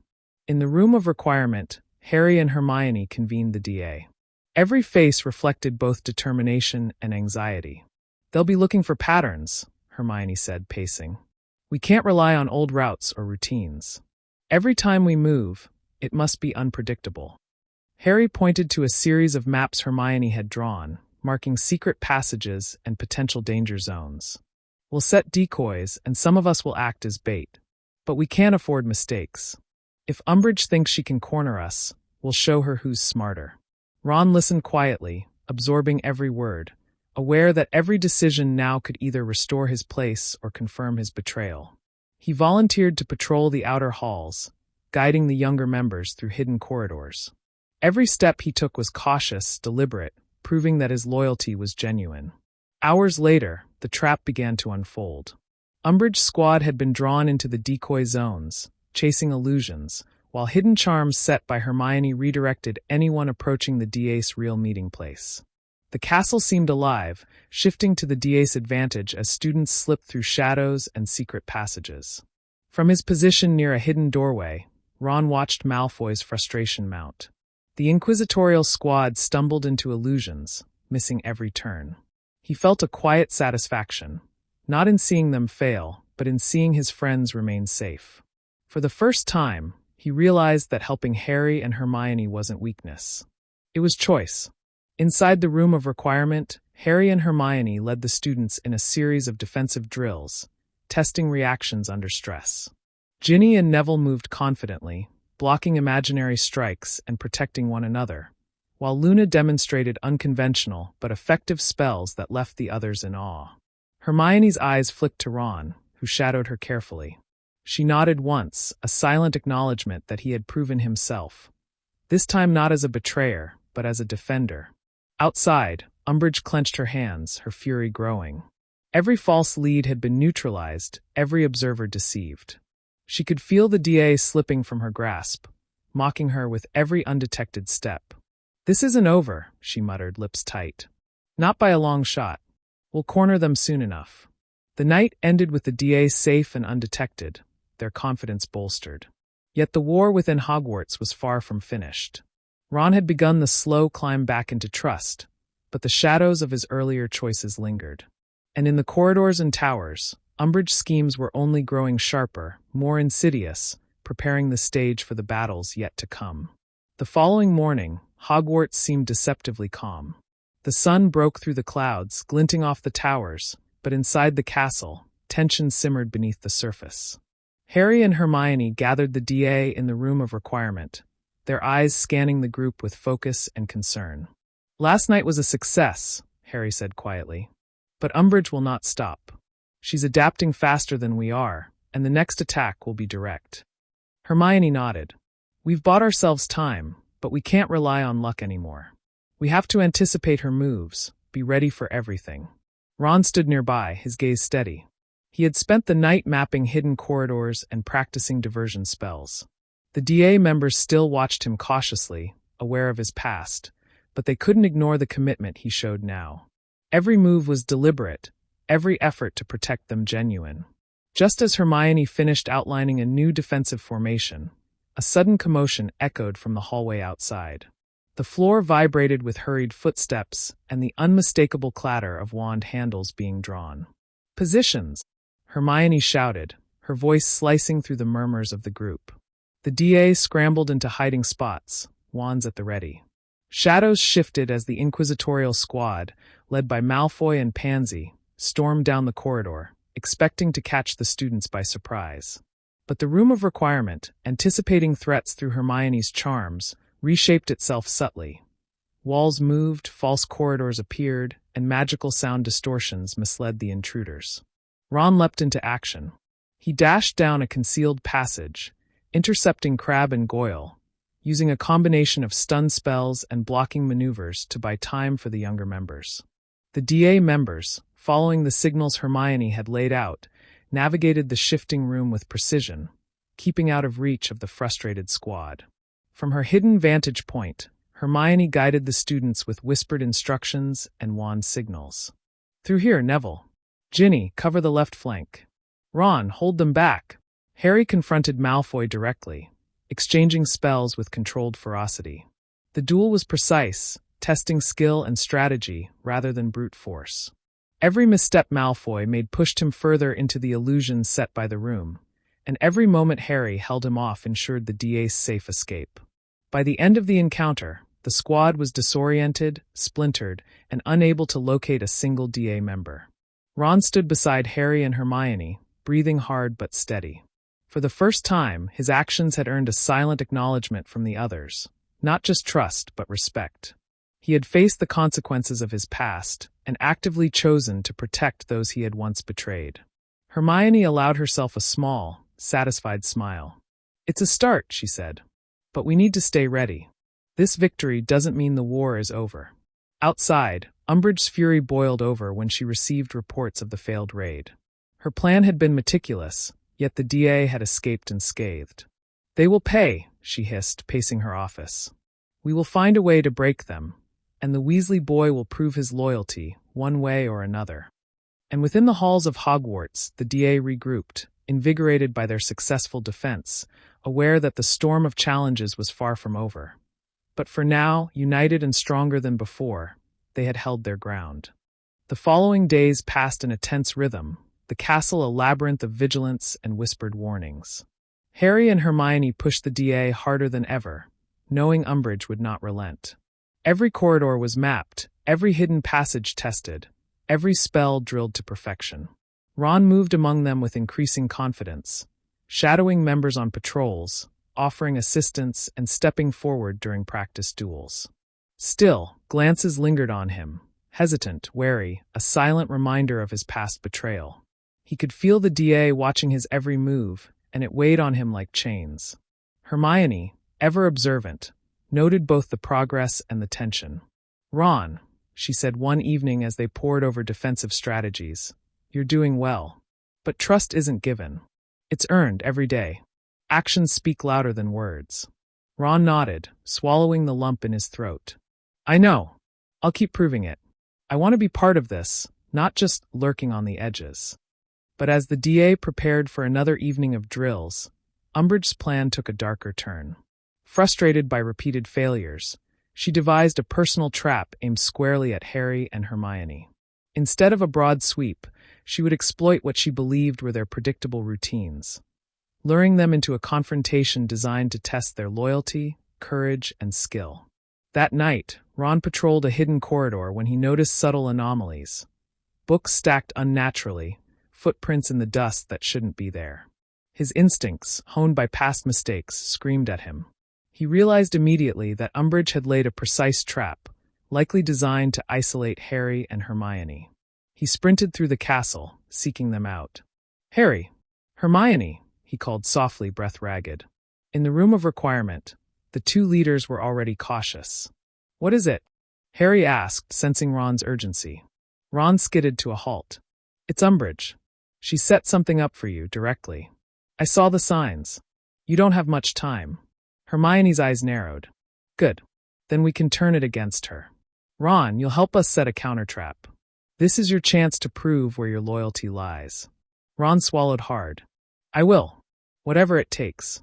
Together, they pored over the details, improvising a strategy to exploit Umbridge's overconfidence. Spells were positioned, decoys arranged, and false leads crafted to draw the inquisitorial squad into the very corridor where the DA could safely control the encounter. When midnight arrived, they executed their plan with precision. Ron guided the younger students, Harry engaged Malfoy and a few others in feints, and Hermione managed the protective enchantments, ensuring the DA remained concealed. The trap unfolded perfectly, Umbridge's team walking into illusions and misdirections, while the DA watched from hidden vantage points. Ron moved with purpose, diverting any intruders who strayed too close to the real DA positions. By the end, Umbridge's plan had failed spectacularly, her squad disoriented and her authority undermined. For the first time, Ron felt the tangible result of his loyalty, the real difference his actions could make. Hermione gave him a small, approving nod. "You've done well, Ron. Keep this up, and maybe trust will come." Ron exhaled, the weight in his chest easing slightly. Redemption wasn't complete, but it was beginning. And as they regrouped, Harry realized that the battle within Hogwarts was no longer just about survival. It was also about healing, loyalty, and the fragile bonds that could either hold them together or break them forever. The next morning, Umbridge's office radiated fury. Her perfectly arranged stacks of parchment trembled under her clenched fists, and the cat figurines lining her shelves seemed to vibrate with tension. Reports from her inquisitorial squad had confirmed what she had feared. Her trap had failed spectacularly. "They think they can outsmart me," she hissed to Malfoy, who stood nervously at her side. "Do they really believe they can evade every corridor, every hidden passage? They are children, and yet they have grown bold, defiant, and irritatingly clever." Malfoy shifted uncomfortably. "Professor, maybe we should reconsider our approach." Umbridge's eyes flashed dangerously. "No, we will not be outmaneuvered. We will strike where they least expect, with precision, and this time there will be no room for error. We will dismantle their network, one corridor, one spell at a time. Potter and Granger will be the first to fall." Across Hogwarts, the DA regrouped in the room of requirement, unaware of the storm brewing in Umbridge's mind. Harry and Hermione surveyed the group, their expressions a mix of determination and concern. "We've had some success," Harry said, voice calm but serious. "But don't let it make you complacent. Umbridge will escalate. She will target us directly, and we must be ready to counter every move." Hermione nodded. "Every corridor, every patrol, every enchantment we've set, they'll try to undermine it. We have to be smarter, faster, and more unpredictable. That means constant vigilance." Ron moved among the group, helping younger members set defensive spells and checking hidden routes.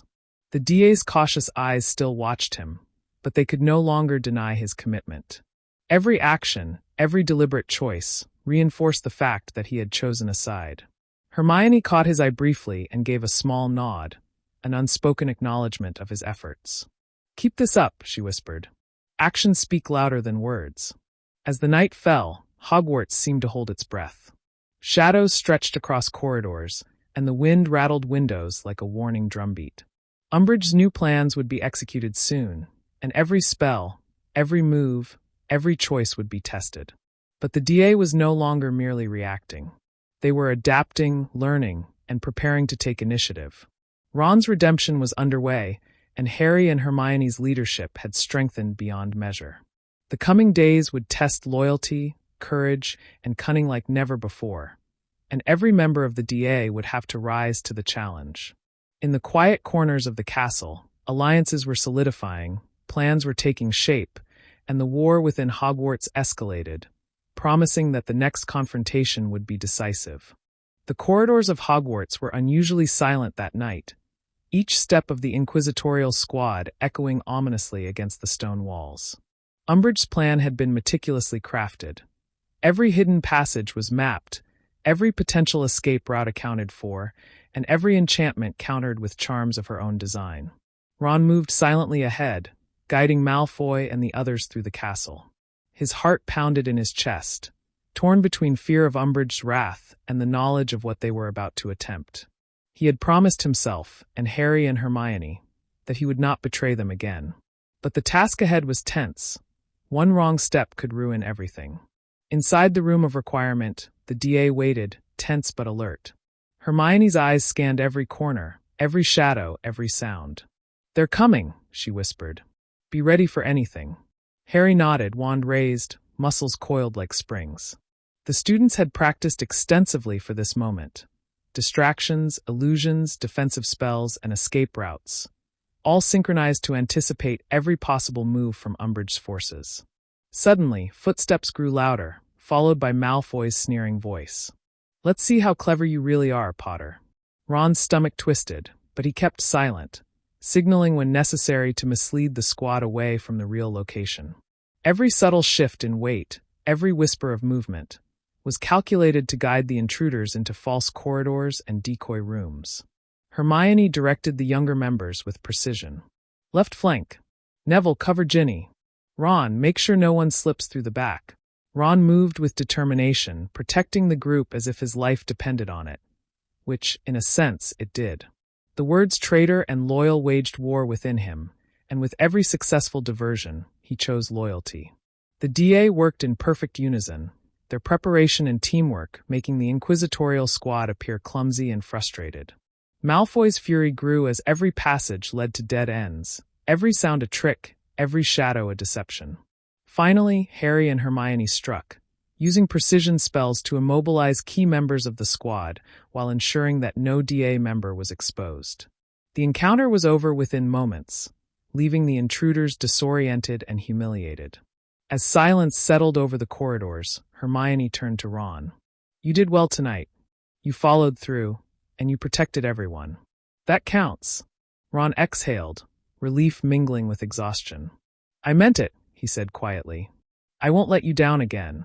Harry placed a firm hand on his shoulder. "We'll see, Ron. But tonight proves one thing. You're trying, and that matters." Far above them, in her office, Umbridge seethed. Her carefully laid plan had collapsed, and the DA had outsmarted her yet again. Her lips twisted in a thin, tight line. "This isn't over," she whispered. "Not by a long shot. Next time, they won't escape." The night ended with the DA safe, stronger, and more united. Ron's redemption was no longer just a hope. It was an action, his loyalty becoming visible through every choice. The war within Hogwarts was far from over, but the balance of power had begun to shift, and the DA was ready to take the next step. The castle was alive with quiet anticipation. The DA, now more cohesive and confident than ever, convened in the room of requirement. Harry and Hermione spread a new set of maps across the floor, each marking corridors, hidden passages, and potential ambush points. "It's time we stopped just defending," Harry said, voice firm. "We've seen what Umbridge can do, how clever she is. But if we act first, if we control the battlefield, we can force her to react. That gives us the advantage." Hermione nodded, her eyes bright with intensity. "We'll need decoys, traps, and precise timing. Ron, you'll lead a diversion team through the East Wing corridors. Make sure the squad follows you, but don't let them get too close to the main group." Ron's chest tightened, but he nodded. "I understand. I won't let you down." The students were briefed on their roles. Ginny and Neville would handle the central passages, using charms and misdirections to channel the inquisitorial squad where they wanted. Luna would maintain protective illusions, masking movements and confusing any intruders. Every member knew the stakes. Every choice would determine the outcome. As night fell, the DA moved into position. Ron led his team with precision, diverting the squad away from the room of requirement while signaling others with coded wand flashes. Every step reinforced his commitment. He was no longer a hesitant bystander. He was a crucial part of the operation. Harry and Hermione coordinated the main strike from the room. Spells fired with accuracy, guiding illusions, disorienting the intruders, and controlling the battlefield. The castle itself seemed to respond to their presence, corridors shifting subtly, doors appearing where needed, walls concealing movement. Malfoy's squad stumbled into the decoys repeatedly, their frustration growing as the DA stayed one step ahead. Each failed attempt to corner them left the inquisitorial squad more flustered, their confidence eroding. At the climax, Hermione triggered a final series of enchantments, sealing doors, and creating a maze of magical barriers. Ron's team rejoined them, reporting the success of their diversion. The DA had gained control of the situation without exposing a single member. Breathless but exhilarated, the group regrouped. Hermione glanced at Ron, a rare softness in her eyes. "You've done well. Keep proving yourself, and trust will follow." Harry gave a small, approving nod. "Tonight, we showed that we can fight on our terms. But Umbridge will escalate. This victory won't go unnoticed." Outside, in the shadows, Umbridge's anger was a tangible force. Her plan had failed, and her humiliation was complete. But her mind, sharp and relentless, was already weaving the next, more personal trap, one that would target Harry and Hermione directly, leaving no room for distraction or error. Inside Hogwarts, the DA celebrated their success quietly, knowing the war was far from over. Ron's loyalty had been tested and proven in action, and the group's unity had never been stronger. The balance was shifting, but the coming days promised even greater challenges. The corridors of Hogwarts were quieter than usual, the usual bustle replaced by an almost oppressive tension. Umbridge had spent days plotting in secrecy, her mind sharpening like a blade. She would no longer rely on broad sweeps or decoy corridors. Her next move would be personal, targeted, designed to trap Harry and Hermione directly. In her office, she meticulously laid out every detail. Every known path they traveled, every hidden shortcut, every charm and illusion she could anticipate. This time, there would be no room for error. The plan was simple in theory but devastating in execution. Isolate Harry and Hermione, separate them from the DA, and force them into a confrontation they could not easily escape. Malfoy and Pansy were briefed on their roles, their excitement tempered by Umbridge's strict instructions. "There can be no failures this time," she warned, eyes flashing dangerously. "If Potter or Granger escape, the punishment will fall on those responsible." Meanwhile, in the room of requirement, Harry and Hermione were reviewing the DA's patrol routes and protective spells. The mood was cautious but determined. Every member had grown more skilled, more confident, yet they all sensed the rising threat. Hermione's eyes narrowed. "Umbridge is escalating. She's learned from her previous failures. We need to anticipate her next move, where she thinks we'll be, what patterns she expects us to follow." Harry leaned over a map, tracing their possible paths through the castle. "She'll try something personal," he said. "She'll target us directly, hoping to catch us off guard. We have to make sure we're not predictable." Ron, standing nearby, nodded. "I can help. I've seen her patterns, her methods. We can use that to our advantage, set a trap for her instead." Hermione glanced at him, a flicker of approval in her eyes. "It's risky, but if executed properly, it could neutralize her next move before it begins. Are you ready for that responsibility?" Ron swallowed, determination hardening in his chest. "I am. I'll do whatever it takes." That night, they enacted their plan. Using a combination of decoys, misdirection, and subtle magical cues, they funneled the inquisitorial squad into areas carefully prepared with containment charms and illusions. Ron guided key members away from the main group, ensuring the DA remained hidden, while Harry and Hermione prepared to confront Umbridge directly if necessary. As the trap closed, It became clear that the DA's careful coordination had worked. The squad stumbled through the maze of illusions, confusion replacing confidence, while the main group remained secure. Ron's actions, decisive and strategic, demonstrated his loyalty unequivocally. Hermione caught his eye briefly during the maneuver, a small nod acknowledging his crucial role. Harry, breathing heavily, placed a hand on Ron's shoulder. "Tonight you proved yourself, Ron. Not just to us, but to yourself." Far above, in her office, Umbridge fumed as reports of the failure came in. Her meticulously planned personal trap had been rendered ineffective by the DA's foresight and coordination. "This isn't over," she muttered, clenching her fists. "They will learn that defiance has consequences." In the room of requirement, the DA exhaled collectively, relief mixing with adrenaline. Their unity had grown stronger, their confidence steadier, and Ron had begun to reclaim a place among them, not as a past betrayer, but as an active defender. The war within Hogwarts raged on, but for the first time, the DA had seized the initiative, showing that intelligence, strategy, and loyalty could outmatch cruelty and authority.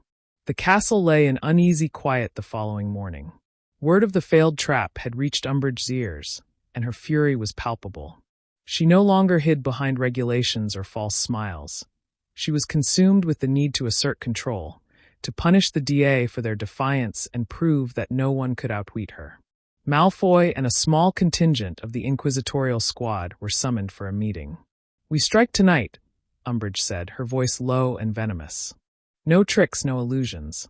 We will invade the room of requirement directly, capture Potter and Granger, and dismantle their little army. Failure is not an option." Meanwhile, in the room of requirement, the DA sensed the tension. Hermione traced the corridors with her wand, checking spells and reinforcing charms. "She's going to escalate," she warned. "This is no longer about misdirection or traps. She will come for us head-on." Harry's expression hardened. "Then we have to be ready, not just to defend, but to turn her aggression against her. Ron, your experience last night will be vital. Can we count on you to coordinate the team if things go wrong?" Ron squared his shoulders. "I'm ready. I won't let you down." As night fell, the castle seemed to hold its breath. The DA moved into defensive positions, every corridor monitored, every escape route prepared. Ron took a vantage point near the main entrance to the room, ready to intercept anyone trying to breach their defenses. The first sounds of movement echoed through the hallways. Malfoy and the squad, stepping cautiously but deliberately, fully aware that this time they were taking the fight directly to the DA. Spells crackled faintly in the shadows as the tension thickened. When Umbridge herself appeared, wand raised, the room seemed to constrict. Her eyes burned with determination and rage. "I warned you," she said, voice echoing unnaturally against the enchanted walls. "Defiance has consequences, and tonight you will learn them." The DA responded immediately. Harry and Hermione directed movements with precision, leading their members through protective formations while setting traps and enchantments that disrupted Umbridge's team. Ron moved decisively, intercepting the first wave of attacks, guiding students safely, and reinforcing barriers where needed. The battle was swift and chaotic, a mixture of defensive spells, illusions, and controlled counterattacks. Every action from Ron reinforced his loyalty. Every spell cast by Harry and Hermione exploited weaknesses in Umbridge's strategy. The room itself seemed alive, shifting subtly to protect the DA and confuse the intruders.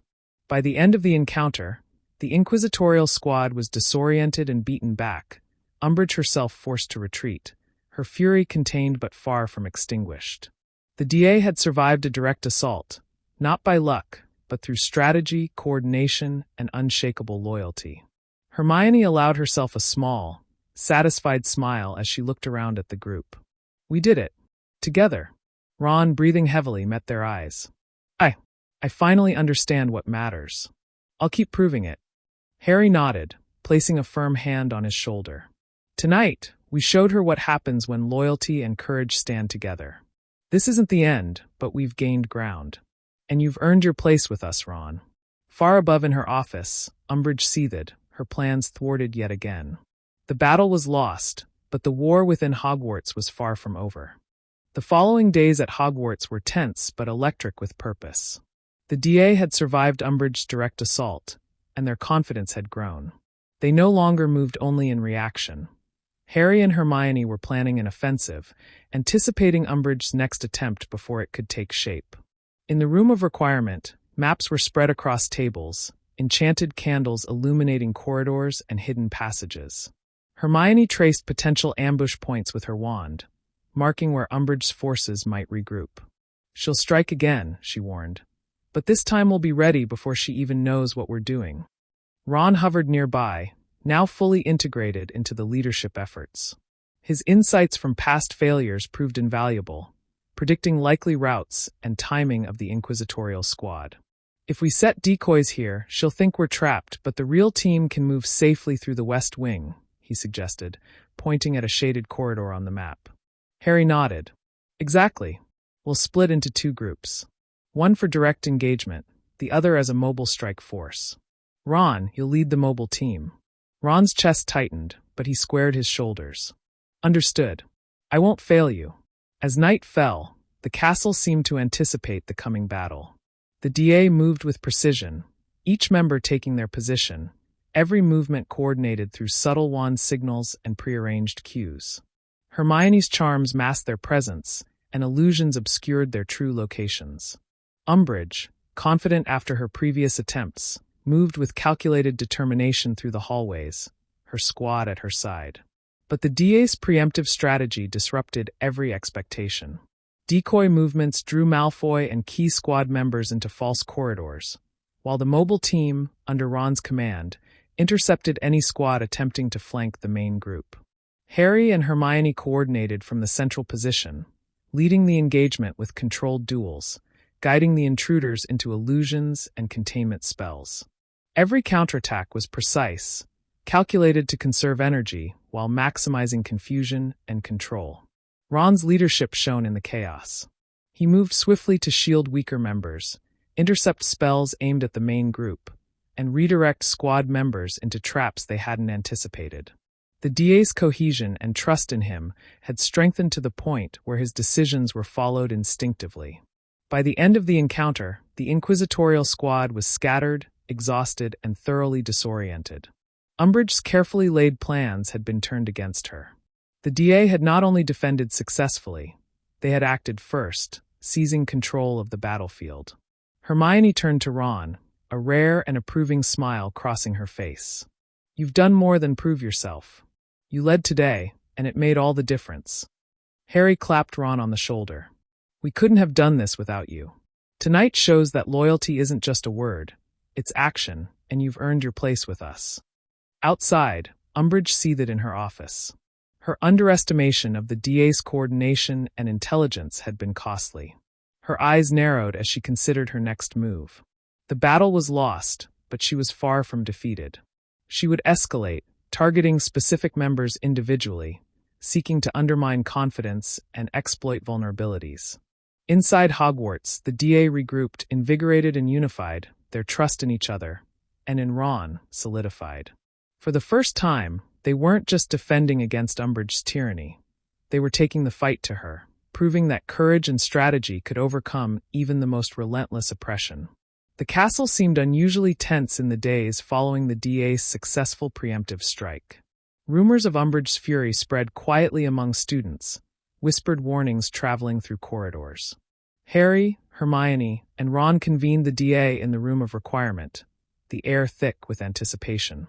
"She's not finished," Hermione said, tracing her wand along the map of Hogwarts. "After her last failure, she'll focus on individuals this time. She'll try to isolate members, make them feel vulnerable, and use fear as a weapon." Harry leaned over the map, pointing to strategic positions. "We can't just react anymore. We need to protect key members, set safe routes, and anticipate where she might strike. Ron, your knowledge of the castle's hidden passages will be critical." Ron nodded, determination burning in his chest. "I'll make sure everyone can move safely. No one will be alone when she comes." Over the next few nights, the DA implemented a rigorous schedule. Protective charms, false trails, and escape routes were reinforced and tested. Ron moved with increasing confidence, guiding younger members, ensuring everyone knew their part in the strategy. Every action he took demonstrated not only loyalty but leadership, earning cautious acknowledgement from those who had once doubted him. Hermione organized the members into rotating patrols, ensuring no one was isolated. "We'll stay unpredictable," she explained. "If she thinks she knows our routine, she'll fail again. But this time, she'll aim for psychological pressure as well. We need to be ready for that." Despite the careful planning, the tension remained. Every footstep in the corridors, every flicker of light, could signal an ambush. Students moved cautiously, alert for the first sign of Umbridge's subtle manipulations. One night, as Ron escorted Ginny and Neville through a hidden corridor, he noticed footprints that didn't belong, small, deliberate, and perfectly silent. His instincts flared. "She's nearby," he whispered, signaling them to take a side passage. "Stay calm and follow me exactly."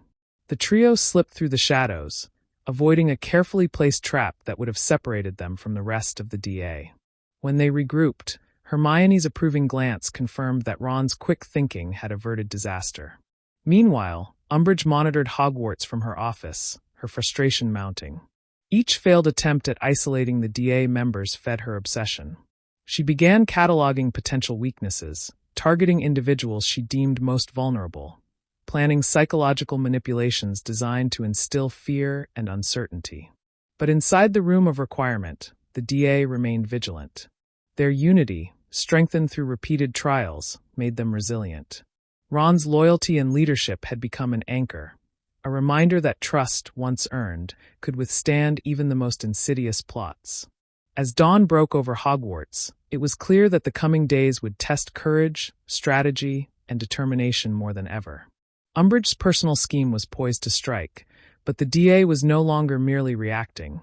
They were prepared, united, and ready to face whatever challenges lay ahead. The castle held its breath that night. Every shadow seemed longer, every corridor more foreboding, as Umbridge's personal scheme prepared to unfold. She had spent days planning, identifying specific members of the DA to target, hoping to exploit fear and uncertainty to weaken their cohesion. Inside the room of requirement, Harry, Hermione, and Ron briefed the group. "She's going to target individuals," Hermione warned. "Expect attempts to isolate you, to make you second-guess yourself. Stay together, trust each other, and follow the escape routes we've set. Do not respond to provocation alone." Ron nodded firmly. "We've trained for this. No one will be left alone, and no one will be caught off guard. We act as a unit." The night began quietly, with the DA moving cautiously through the corridors. Ron led the patrols, ensuring every member was covered, every pathway secured. The tension was palpable. Even the usual castle noises seemed muted, as if the stone walls themselves were listening. Suddenly, subtle disturbances began to appear. A book dropped unexpectedly, footsteps where none should have been, flickers of light suggesting movement in shadowed corners. Hermione signaled for calm, directing the group to the nearest safe passage while keeping wands ready. From a concealed vantage point, Umbridge observed through hidden surveillance charms. She sent Malfoy and Pansy to pursue specific targets, intending to separate Harry and Hermione from their allies. But the DA was ready. Ron, anticipating Umbridge's strategy, intercepted the first wave. Using precise disarming spells and carefully timed barriers, he guided the younger members back to safety, allowing Harry and Hermione to engage directly with Malfoy and Pansy. Every action reinforced his commitment, every choice demonstrated loyalty and tactical skill. Hermione managed protective enchantments, shielding the group while setting illusions to mislead the attackers. Harry confronted Malfoy, directing him into a maze of false corridors that left him disoriented and frustrated. The DA moved as a cohesive unit, their trust in each other now unshakable. By the end of the night, Umbridge's plan had failed. Her attempt to fracture the DA by targeting individuals was neutralized through coordination, quick thinking, and unwavering trust. Ron, who had once been the source of doubt and suspicion, had become instrumental in protecting the group, earning unequivocal respect from all members. Exhausted but victorious, the DA regrouped in the room of requirement. Hermione allowed herself a rare, satisfied smile. "We've held together. We've adapted. We've proven that loyalty and courage can overcome even the most cunning threats." Harry placed a hand on Ron's shoulder. You've done more than anyone could have expected. Tonight shows that trust, once earned, can be unshakable. Far above, in her office, Umbridge seethed at her failure. Her obsession had led her to believe she could manipulate and isolate the DA members, but their unity had rendered her plan useless. Her face twisted in fury, the quiet, relentless tyranny she had hoped to impose slipping further from her grasp. Hogwarts remained tense, the battle far from over, but the DA had emerged stronger, more confident, and more united than ever. Ron's redemption was complete in action, and the stage was set for the final confrontations, where courage, strategy, and loyalty would determine the ultimate outcome. The final days of the school year had arrived, and Hogwarts was a place brimming with tension, anticipation, and quiet triumph. The DA had survived every challenge Umbridge had thrown at them, and in the process, they had grown stronger, more cohesive, and unshakably loyal to one another. In the room of requirement, Harry, Hermione, and Ron gathered the group for one final briefing. "This is our last chance to make sure she doesn't disrupt Hogwarts again," Harry said, his voice steady and resolute. "We've learned from every encounter, adapted to every trap, and proven that nothing she can do will break our unity. Tonight, we take control for good." Hermione outlined the final plan, every detail precise, every spell accounted for. Decoys, protective charms, and hidden passages would guide Umbridge and her squad into areas where their authority could be neutralized without harm. Ron, now fully trusted and respected, led one of the mobile strike teams, ready to intercept any attempt to isolate or intimidate the DA members. As night fell, the castle held its breath. Umbridge, as always, was confident, believing that one last meticulously designed plan would finally crush the DA and restore her control. But Hogwarts itself seemed aligned with the students now, the echoes of loyalty and courage guiding them as they moved with precision through the shadowed corridors. The final confrontation began subtly. Malfoy, Pansy, and a handful of the inquisitorial squad attempted to track the DA's movements, only to be funneled into cleverly concealed decoy corridors. Protective charms repelled direct attacks, while the main group positioned themselves strategically, ready to defend without engaging unnecessarily. Ron's team intercepted any intruders who came too close, using non-lethal spells to redirect and confuse. Every action he took reinforced not only his loyalty but his tactical skill, proving that he was no longer the hesitant, untrusted ally of the past. Harry and Hermione moved together through the castle, coordinating their group with efficiency and calm. When Umbridge herself appeared, her expression a mix of fury and disbelief, she realized too late that her schemes had been anticipated at every turn. "You cannot stop me," she shouted, wand raised, but the DA's protective spells formed a wall, isolating her from causing any harm. Every attempt to intimidate or manipulate the group was countered with precision, turning her aggression into evidence of her own defeat. Finally, trapped in a chamber designed to neutralize her authority, Umbridge had no choice but to retreat. Her face twisted with anger, but her power over the students had crumbled completely. Hogwarts was no longer under her oppressive control. In the aftermath, the DA gathered in the room of requirement, exhausted but victorious. Hermione allowed herself a smile, rare and genuine. "We've done it. Together. Every one of you showed courage, loyalty, and intelligence. We protected each other, and we protected Hogwarts." Harry nodded, looking at Ron with quiet acknowledgement. "You've come a long way, Ron. From the mistakes of the past to proving yourself in action, you've earned your place with us. We couldn't have done this without you." Ron, breathless and relieved, managed a small smile. "Thanks, Harry. Thanks, Hermione. I finally understand what it means to fight for something bigger than myself, and to be trusted by those I care about." The DA members exchanged looks of camaraderie, the bonds forged through struggle and shared triumph unbreakable. Hogwarts had survived, and its students had not only defended their school, but had grown into a united, confident force capable of facing any challenge. As dawn broke over the castle, the sun illuminated the towers and courtyards, casting long shadows but also light, a symbol of hope, resilience, and the enduring power of loyalty, friendship, and courage. The war within Hogwarts was over for now, but the lessons learned and the bonds forged would last a lifetime. And for Ron, Harry, and Hermione, the journey of trust, redemption, and unwavering loyalty had reached its triumphant conclusion, leaving Hogwarts stronger and its defenders ready for whatever future challenges might come.